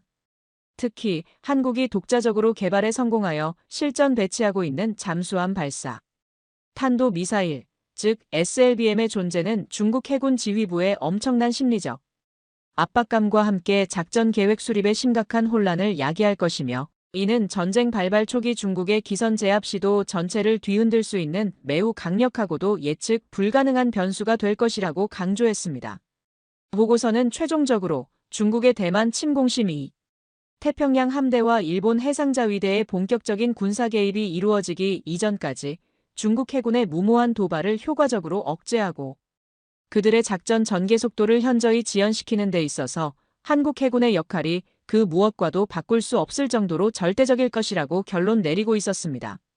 저는 이 보고서의 마지막 장을 덮으며 온몸에 차가운 소름이 쫙 돋는 것을 느꼈습니다. 만약 헤리티지 재단의 날카로운 분석처럼 현재 한국이 보유한 디젤 잠수함, 전력만으로도 중국과 같은 거대 군사 강국을 상대로 이 정도의 치명적인 파괴력과 전략적 가치를 지닌다고 평가받는다면 그들이 만약 저의 첩보대로 장기간 잠항이 가능하고 강력한 미사일 공격 능력까지 갖춘 핵추진 잠수함까지 비밀리에 보유하게 된다면 그 파급력과 전략적 함의는 과연 어느 정도일지 상상조차 하기 어려웠습니다. 그것은 단순히 동북아시아의 군사적 균형추를 이동시키는 것을 넘어 전 세계 해양 전략의 근본적인 판도를 완전히 새로 짜야 할지도 모르는 그야말로 게임 체인저의 등장을 의미하는 것이었습니다. 저의 조사는 이제 단순한 정보 수집을 넘어 미래의 전쟁 양상을 예측하고 대비해야 하는 훨씬 더 무겁고도 중대한 국면으로 접어들고 있었습니다. 저는 한국의 핵잠수함 개발 프로젝트라는 거대한 수수께끼의 마지막 조각을 맞추기 위해 그리고 제 안에 남아있는 마지막 한 점의 의구심마저 해소하기 위해 과감한 승부수를 던지기로 결심했습니다. 그것은 바로 극비리의 한국의 원자력 공학 및 잠수함 건조 기술 분야에서 지난 수십 년간 핵심적인 두뇌 역할을 수행해 온 것으로 알려진 베일에 쌓인 인물 김민준이라는 가명의 박사에게 직접 접촉을 시도하는 것이었습니다. 김민준 박사는 한국 과학계에 보이지 않는 손과 같은 존재로 그의 진짜 이름이나 소속은 공식적인 기록 그 어디에서도 찾아보기 어려웠지만 전 세계 주요 정보기관들의 비밀 파일 속에서는 한국의 차세대 국방, 과학기술 개발을 총지휘하는 핵심 브레인이자 살아있는 전설로 기록되어 있는 인물이었습니다. 마이클 데이비드 차관의 집요한 감시망과 DIA 내부의 잠재적인 정보, 유출 위험을 피하기 위해 저는 철저한 보안 대책을 강구한 끝에 홍콩의 어느 후미진 부둣가 근처 낡은 찻집에서 김민준 박사와 비밀리에 만날 약속을 잡았습니다. 약속된 시간, 비에 젖은 트렌치코트 차림으로 찻집 문을 열고 들어선 김민준 박사는 제가 상상했던 것과는 달리 날카롭거나 냉철한 인상보다는 오히려 대학교의 평범한 교수님처럼 온화하고 학구적인 분위기를 풍기는 중년의 남성이었습니다. 하지만 그의 안경 너머로 빛나는 깊고 총기 있는 눈빛에서는 평범함과는 거리가 먼 오랜 시간 동안 국가의 명운이 걸린 비밀 프로젝트를 이끌어온 자의 비범한 지성과 강철, 같은 신념, 그리고 어딘지 모를 깊은 고뇌의 흔적이 동시에 느껴졌습니다. 어색하고 긴장된 침묵 속에서 차가 몇 순배 돈 후, 저는 더 이상 시간을 끌 수 없다고 판단하여 그에게 제가 지금까지 파악한 한국의 핵잠수함 개발 관련 정보들을 조심스럽게 하지만 핵심을 짚어가며 꺼내놓기 시작했습니다. 그리고 마침내 단도직입적으로 한국의 핵잠수함 개발 프로젝트의 현재 진행 상황과 그 기술적 수준에 대한 직접적인 질문을 던졌습니다. 김민준 박사는 제 질문을 듣고 한동안 말없이 창밖의 부슬비를 바라보더니 이내 무겁고도 단호한 목소리로 입을 열었습니다. 그리고 그가 그날 밤 저에게 들려준 이야기는 제가 지난 몇 달간 밤낮으로 매달려 수집했던 그 어떤 첩보나 분석 자료보다도 훨씬 더 구체적이고 훨씬 더 충격적이었으며 동시에 제 가슴을 뜨겁게 만드는 그 무엇인가를 담고 있었습니다. 김민준 박사는 마치 강의를 하듯 차분하지만 단호한 어조로 한국이 이미 자체 기술로 개발한 소형 원자로의 19.75% 농축도의 우라늄을 핵연료로 사용할 경우 단 한 번의 핵연료 교체 작업 없이 무려 30년 이상을 지속적으로 안정적인 출력을 내며 운용할 수 있는 혁신적인 기술을 확보하고 있다고 담담하게 설명했습니다. 30년. 그것은 사실상 핵잠수함의 작전, 반경과 잠항 시간에 그 어떤 물리적인 제한도 존재하지 않는다는 것을 의미했습니다. 이론적으로는 북극의 두꺼운 빙하 아래든 마리아나 해구처럼 깊고 어두운 태평양의 심해든 전 세계 어느 바다에서도 장기간 외부의 도움 없이 완벽하게 은밀하게 작전을 수행할 수 있는 무한에 가까운 능력을 갖추게 되는 것이었습니다. 게다가 그는 더욱 놀라운 사실을 덧붙였습니다. 현재 한국 국민들을 대상으로 실시한 각종 여론조사에서 북한의 끊임없는 핵 위협과 주변 강대국들의 군사적 압박에 효과적으로 대응하기 위해 대한민국이 반드시 핵 추진 잠수함을 보유해야 한다는 응답이 무려 75.2%에 달할 정도로 압도적인 지지를 받고 있다는 사실도 제게 전달했습니다. 이것은 한국의 핵잠수함 개발이 단순히 특정 정부나 군부의 소수 강경파의 밀실 계획이 아니라 국가 전체의 강력한 의지와 국민적 공감대가 폭넓게 형성되어 열렬히 뒷받침되고 있는 거국적인 프로젝트라는 것을 명백하게 의미하는 것이었습니다. 김민준 박사는 찻잔을 내려놓으며 낮은 목소리로 그러나 그의 모든 진심을 담아 이렇게 말했습니다. 설리번 소장님, 오해하지 마십시오. 우리 대한민국이 지금 이 순간에도 피와 땀을 쏟으며 핵잠수함을 개발하고 있는 것은 결코 과거 제국주의 열강들처럼 군사적 야심을 드러내거나 주변국들과 무모한 패권 경쟁을 벌이기 위함이 아닙니다.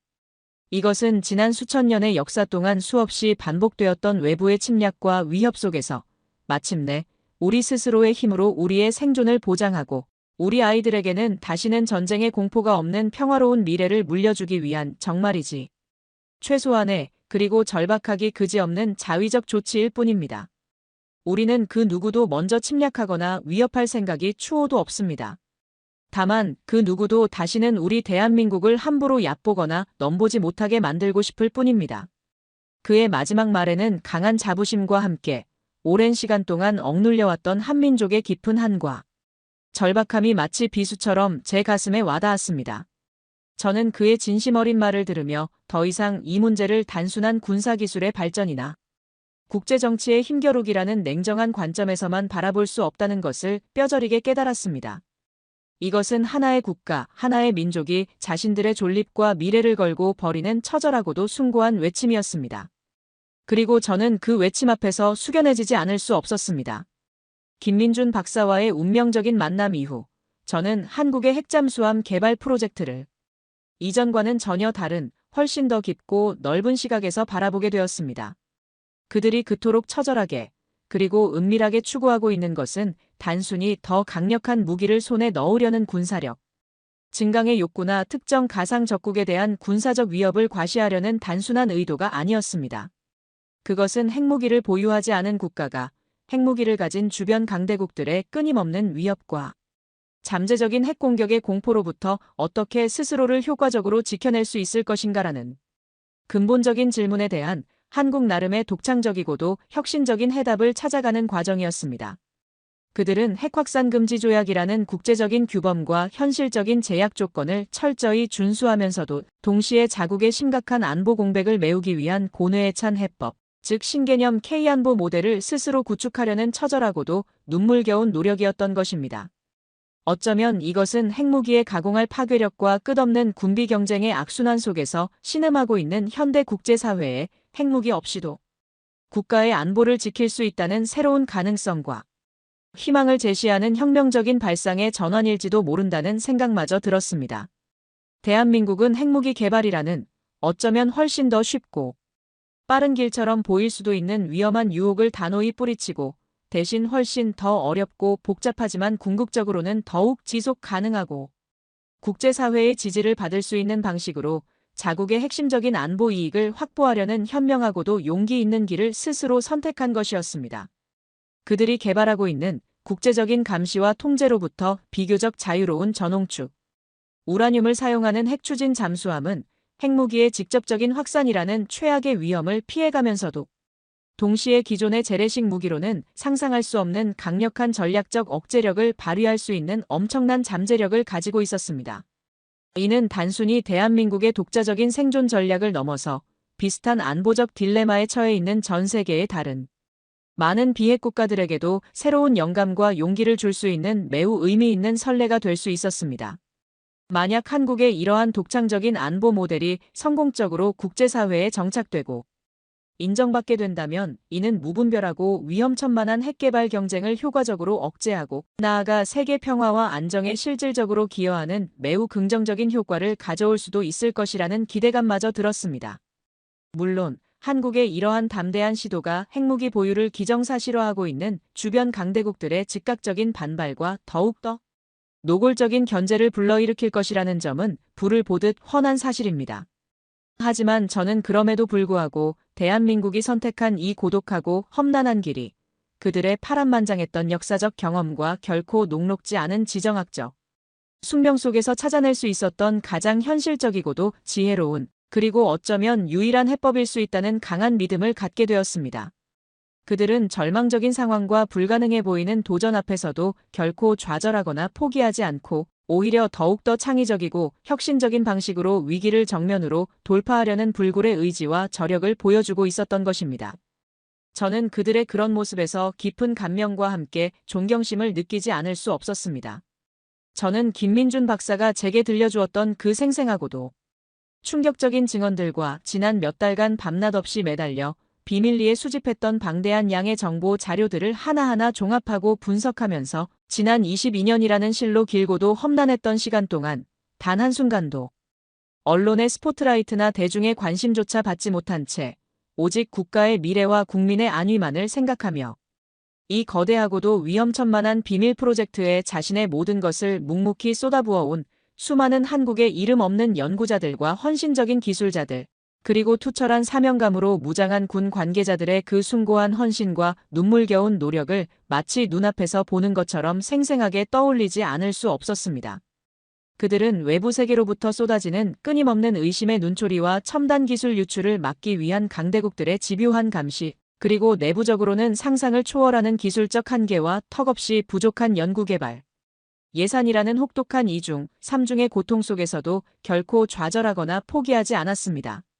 그들의 연구실과 비밀 실험실에는 아마 단 하루도 밤늦도록 불이 꺼지는 날이 없었을 것이고 그들의 가족들은 가장의 잦은 부재와 설명할 수 없는 과도한 업무 스트레스를 그저 말없이 지켜보며 함께 인내하고 감내해야 했을 것입니다. 오직 위기에 처한 조국의 안보를 내 손으로 지켜내고 우리 다음 세대에게는 다시는 전쟁의 공포가 없는 평화롭고 번영된 미래를 물려주어야 한다는 그 뜨겁고도 절박한 일념 하나로 그들은 자신의 소중한 청춘과 빛나는 열정, 그리고 개인적인 모든 행복마저 기꺼이 희생하며 이 처음에는 불가능하게만 보였던 거대한 국가적 도전에 모든 것을 걸었던 것입니다. 마치 한치 앞도 보이지 않는 깊고 어두운 바닷속에서 단 한 줄기의 빛도 없이 오직 계기와 동료에 대한 믿음만으로 묵묵히 자신의 임무를 완수해 나가는 용감한 잠수함 승조원들처럼 그들은 대한민국에 보이지 않는 심해 가장 깊은 곳에서 국가의 백년대계를 설계하고 미래를 단단하게 만들어가고 있었던 것입니다. 어쩌면 그들의 이름은 대한민국의 역사책 그 어디에도 단 한 줄 기록되지 않을지도 모릅니다. 어쩌면 그들의 위대한 공적과 눈부신 업적은 영원히 세상 사람들에게 제대로 알려지지 않은 채 잊혀질 수도 있습니다. 하지만 그들의 뜨거운 피와 값진 땀방울, 그리고 조국을 향한 말없는 헌신과 희생이 있었기에 오늘날 대한민국이라는 나라가 이 지구상에 당당히 존재하고 또한 세계를 향해 더 큰 꿈을 꾸며 미래를 힘차게 열어갈 수 있다는 이 명백한 사실만큼은 그 무엇으로도 가릴 수 없는 영원한 진실로 남을 것입니다. 저는 지난 수십 년간의 군 생활을 통해 인간이 보여줄 수 있는 수많은 형태의 용기와 고귀한 희생의 순간들을 직접 목격해왔지만 이처럼 조용하면서도 강렬하게 그리고 한국가의 운명을 걸고 이루어낸 숭고한 헌신 앞에서는 그저 숙연해지고 고개를 숙이지 않을 수 없었습니다. 이것은 단순한 첨단 무기 개발 프로젝트의 성공 신화가 아니었습니다. 이것은 끊임없는 외세의 침략과 지정학적 압박 속에서도 결코 굴하지 않고 자신들의 운명을 스스로 개척해온 한 위대한 민족의 처절하고도 아름다운 생존 투쟁의 역사이자 더 나은 미래를 향한 간절한 염원과 불굴의 의지가 담긴 한편의 장엄한 대서사시였습니다. 이제 대한민국은 더 이상 우리가 과거에 알던 혹은 무심히 지나쳤던 그런 약소국이나 변방의 작은 나라가 아니었습니다. 그들은 이미 전 세계를 선도하는 첨단 반도체 기술과 K-팝, K-드라마로 대표되는 강력한 문화 콘텐츠를 앞세워 글로벌 경제와 문화 지형을 뒤흔드는 명실상부한 경제 강국이자 소프트 파워 강국으로 전 세계인의 뇌리 속에 확고히 자리매김했습니다. 그리고 바로 지금 그들은 그 누구도 감히 상상하지 못했던 방식으로 바다의 유령 수중에 소리 없는 암살자라 불리기에 조금도 부족함이 없는 최첨단 기술의 결정체 핵추진 잠수함을 마침내 그들의 손으로 건조함으로써 그 누구도 넘볼 수 없는 진정한 의미의 자주 국방을 실현한 해양 강국으로 거듭나기 위한 마지막 관문을 통과하려 하고 있었습니다. 이 경이로운 핵잠수함의 등장은 단순히 기존 디젤 잠수함의 작전 반경과 잠항 시간을 획기적으로 늘리는 수준을 훨씬 뛰어넘어 대한민국 해군의 전략적 패러다임 자체를 근본적으로 바꾸어 놓을 것이 너무나도 분명해 보였습니다. 유사시 한반도 주변 해역으로 은밀히 침투하는 북한의 핵 잠수함이나 탄도미사일 발사. 잠수함의 위협적인 검은 그림자를 마치 유령처럼 끈질기게 추적하고 감시하며 무력화시키고 만약 필요하다면 적국의 가장 깊숙한 심장부를 향해 치명적이고도 외과수술과 같은 정밀한 일격을 가할 수 있는 신의 분노를 담은 창이자 동시에 대한민국의 평화와 번영을 지키는 난공불락의 철벽 방패가 될 것이기 때문입니다. 한번 상상해 보십시오.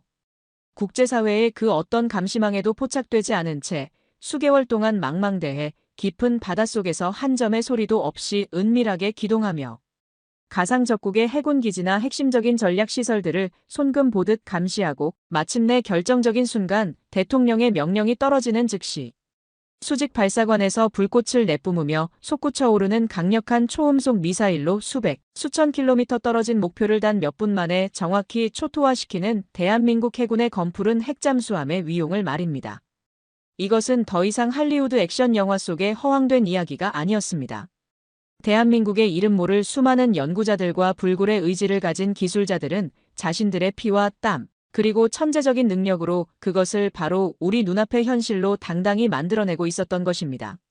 머지않아 그들의 손에서 탄생하게 될 이 강력하고도 두려운 수중의 전략적 억제력은 단순히 북한의 핵과 미사일, 위협을 효과적으로 억제하는 수준을 넘어서 복잡하게 얽히고 설킨 동북아시아 전체의 군사적 균형과 안보, 지형에 근본적이고도 중대한 영향을 미치게 될 것이며 마침내 대한민국을 그 누구도 감히 함부로 넘볼 수 없는 강력한 자주 국방의 반석 위에 확고하게 올려놓을 것입니다.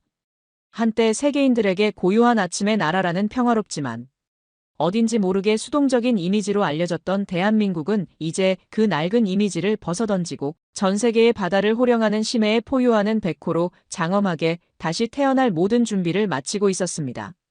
마침내 저는 지난 몇 달간 밤샘 작업을 통해 수집하고 분석한 한국의 핵잠수함 개발 프로젝트에 대한 모든 충격적인 정보와 저의 냉철한 판단을 담아 수십 페이지에 달하는 최종 보고서를 완성했습니다.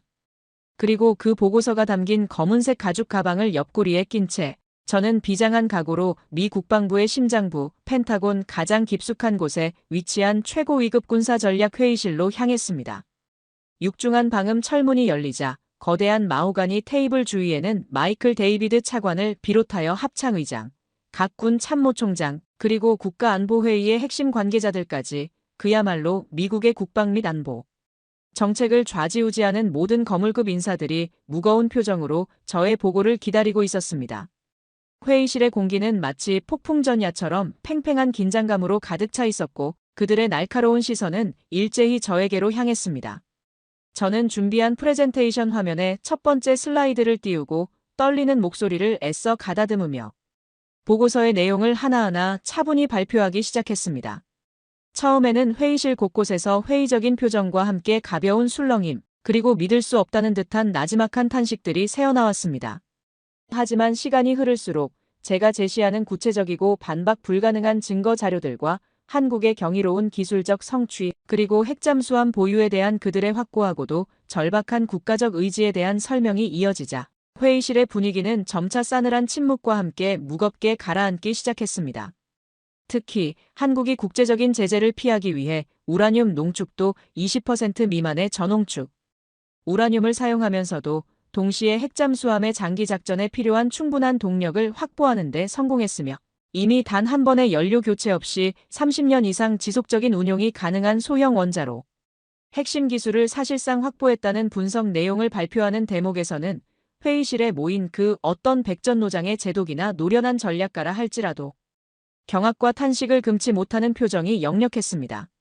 마침내 저의 길고도 숨막혔던 보고가 모두 끝나자 회의실에는 마치 시간이 멈춘 듯 그 누구도 먼저 입을 열지 못하는 길고 무거운 침묵이 흘렀습니다. 모두가 숨을 죽인 채 제가 던진 이 믿을 수 없는, 그러나 너무나도 명백한 현실의 무게를 힘겹게 받아들이려 애쓰는 듯 했습니다. 그 숨막히는 침묵 속에서 저는 정면으로 마이클 데이비드 차관의 창백하게 굳어진 얼굴을 보았습니다. 그의 번들거리던 눈빛은 더 이상 저에 대한 분노나 방해의 의지로 가득 차 있지 않았습니다. 그곳에는 차마 인정하고 싶지 않은 냉엄한 현실에 대한 깊은 당혹감과 어쩌면 이미 모든 것이 너무 늦어버렸을지도 모른다는 일종의 절망적인 무력감 같은 것이 뒤섞여 있었습니다. 그 순간 저는 비로소 확신할 수 있었습니다. 대한민국이 지난 20여 년간 피와 땀으로 일궈낸 이 기적과도 같은 놀라운 현실은 이제 그 누구의 방해나 음모로도 결코 부정하거나 되돌릴 수 없는 거대한 시대의 흐름이 되었다는 것을 말입니다. 마이클 데이비드 차관을 필두로 한 국방부 내의 일부 강경 매파 세력들은 저의 보고 내용에 대해 격렬하게 반발하며 그들의 주장이 터무니없거나 과장되었다고 폄하하려 했습니다.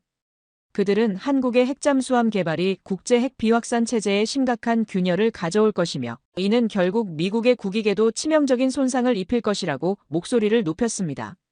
심지어 저의 애국심을 의심하는 듯한 인신공격성 발언까지 서슴지 않았습니다.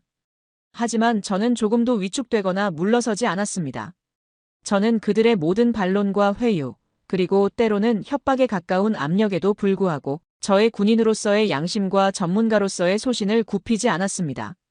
저는 미국 정부의 최고위 정책 결정자들을 향해 한국의 핵잠수함 개발은 더 이상 우리가 일방적으로 막을 수도 없고 또한 섣불리 막아서도 안 되는 거스를 수 없는 시대적 흐름이라는 점을 차분하지만 단호한 어조로 강력하게 주장했습니다. 물론 저 역시 그들의 전례 없는 행보가 국제핵 비확산이라는 대의에 미칠 수 있는 잠재적인 부정적 영향과 그 파장에 대해서는 깊은 우려를 표명하지 않을 수 없었습니다.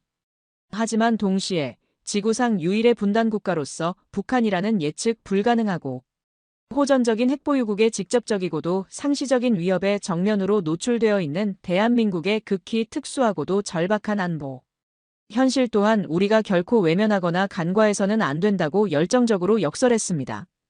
대한민국은 핵무기 개발이라는 국제사회가 용납할 수 없는 금지된 선을 넘지 않으면서도 동시에 기존의 핵확산 금지 조약이 가지고 있는 현실적인 허점 아닌 허점을 정확히 파고들어 핵무기를 실제로 보유하지 않으면서도 핵보유국에 준하는 강력하고도 효과적인 전략적 억제력을 확보하는 그야말로 세계사적으로도 전례를 찾아보기 힘든 새롭고도 독창적인 길을 스스로 개척해낸 것이었습니다. 이것은 말 그대로 벼랑 끝에 몰린 한 국가가 자신들의 생존을 위해 짜내고 또 짜낸 처절하고도 눈물겨운 자구책이자 동시에 현재의 국제 질서가 가지고 있는 구조적인 한계와 위선적인 민낯을 전 세계에 가장 극명하게 보여주는 매우 상징적인 사례이기도 했습니다. 저는 저의 최종 보고서의 말미에 떨리는 손으로 다음과 같은 문장을 추가하며 마무리했습니다. 존경하는 의사결정권자 여러분, 우리는 한국의 이러한 담대하고도 위험한 선택을 단순히 비난하거나 그들의 앞길을 무조건적으로 저지하려 하기보다는 그들이 왜 다른 모든 길을 마다하고 이러한 고통스러운 길을 갈 수밖에 없었는지 그 근본적인 원인과 절박한 배경을 먼저 깊이 이해하려 노력해야 합니다. 그리고 그들의 이 독창적이고도 전례 없는 시도가 앞으로 동북아시아의 평화와 안정, 나아가 전 세계 안보 지형에 궁극적으로 어떤 영향을 미칠 것인지에 대해 그 어느 때보다도 냉철하고 객관적으로 분석하고 또 현명하게 대비해야 할 것입니다.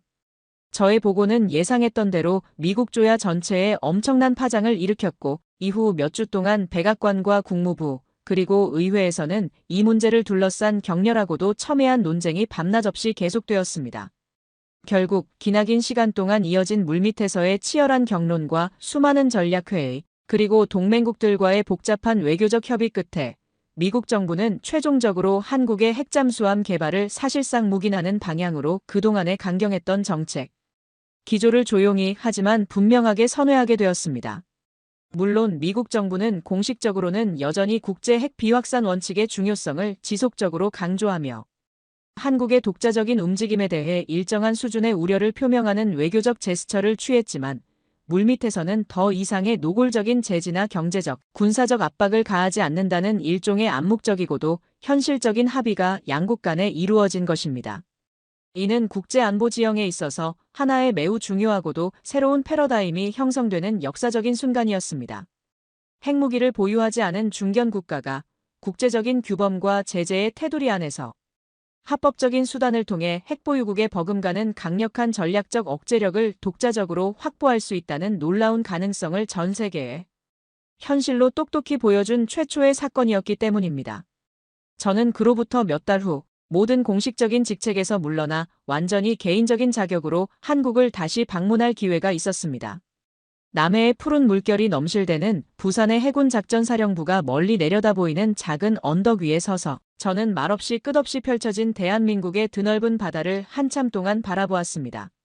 지난 22년이라는 길고도 험난했던 세월 동안 이름도 없이 빛도 없이 수많은 역경과 도전을 불굴의 의지로 극복하고 마침내 오늘 이 위대한 결실을 눈앞에 둔 한국의 이름 없는 수많은 영웅들의 뜨거운 노고와 차가운 눈물이 마치 저 남해의 힘찬 파도 소리와 함께 제 가슴속 깊은 곳으로 하염없이 밀려드는 듯 했습니다. 그 벅찬 순간 저는 제 평생 처음 느껴보는 깊은 감동과 함께 인간의 위대한 정신에 대한 형언할 수 없는 경외심을 온몸으로 느꼈습니다. 암흑 속에서 타오르기 시작했던 작은 불씨 하나가 이제 거대한 희망의 횃불이 되어 대한민국의 밝은 미래를 환하게 비추고 있었습니다. 저는 한국인들의 그 어떤 시련 앞에서도 결코 꺾이지 않는 강인함과 세계를 놀라게 하는 빛나는 지혜가 앞으로 다가올 더욱더 예측 불가능하고 혼란스러울 미래 세계의 안보 환경에 분명히 긍정적이고 건설적인 영향을 미칠 것이라는 강한 희망과 확신을 보았습니다.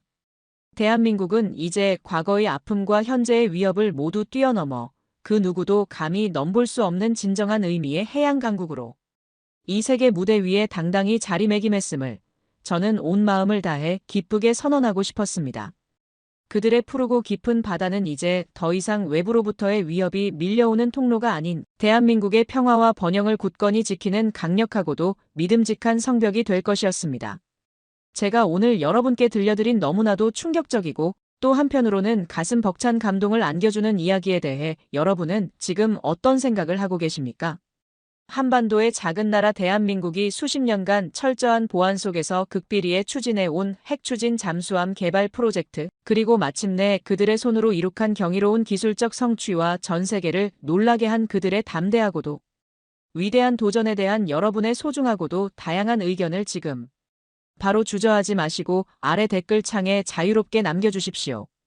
그리고 만약 오늘 저의 이 영상이 여러분에게 대한민국의 우리가 미처 알지 못했던 숨겨진 저력과 결코 꺾이지 않는 위대한 민족 정신을 다시 한번 생각해 보는데 조금이나마 의미 있는 기여를 했다고 생각하신다면 부디 주저하지 마시고 좋아요 버튼을 힘껏 눌러주시고 앞으로도 더욱더 흥미롭고 유익한 이야기로 여러분을 찾아갈 저희 채널을 잊지 말고 구독하여 주시기를 간곡히 부탁드립니다. 또한 이 놀랍고도 감동적인 대한민국의 비밀스러운 이야기를 여러분의 가족과 친구 그리고 동료들에게도 더 많이 더 널리 함께 나눌 수 있도록 이 영상을 공유해 주시면 정말 감사하겠습니다. 기억해 주십시오. 바로 여러분의 그 작은 관심과 적극적인 참여 하나하나가 역사의 뒤편에 숨겨져 있던 중요한 진실을 밝혀내고 우리 모두가 함께 만들어갈 대한민국에 더욱더 빛나고 위대한 미래를 앞당기는 소중한 힘이 될 수 있다는 사실을 말입니다. 대한민국의 드넓고 푸른 바다는 이제 그 어떤 외부로부터 밀려오는 것엔 풍랑과 사악한 위협에도 결코 흔들리거나 굴복하지 않는 압도적인 힘과 세상을 놀라게 할 뛰어난 지혜를 동시에 품은 거대하고도 든든한 강철 방패가 될 것입니다. 시청자 여러분 어떻습니까? 한때 원조를 받던 가난한 나라가 이제는 세계 해군의 미래를 설계하고 있다는 이 놀라운 이야기가 이것은 단순한 군사기술의 발전이 아닙니다.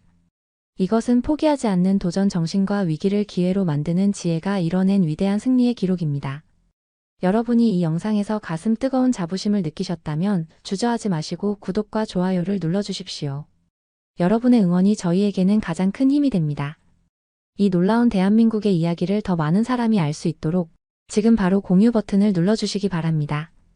여러분의 생각을 댓글로 남겨주시면 저희는 더 좋은 콘텐츠로 보답하겠습니다. 감사합니다.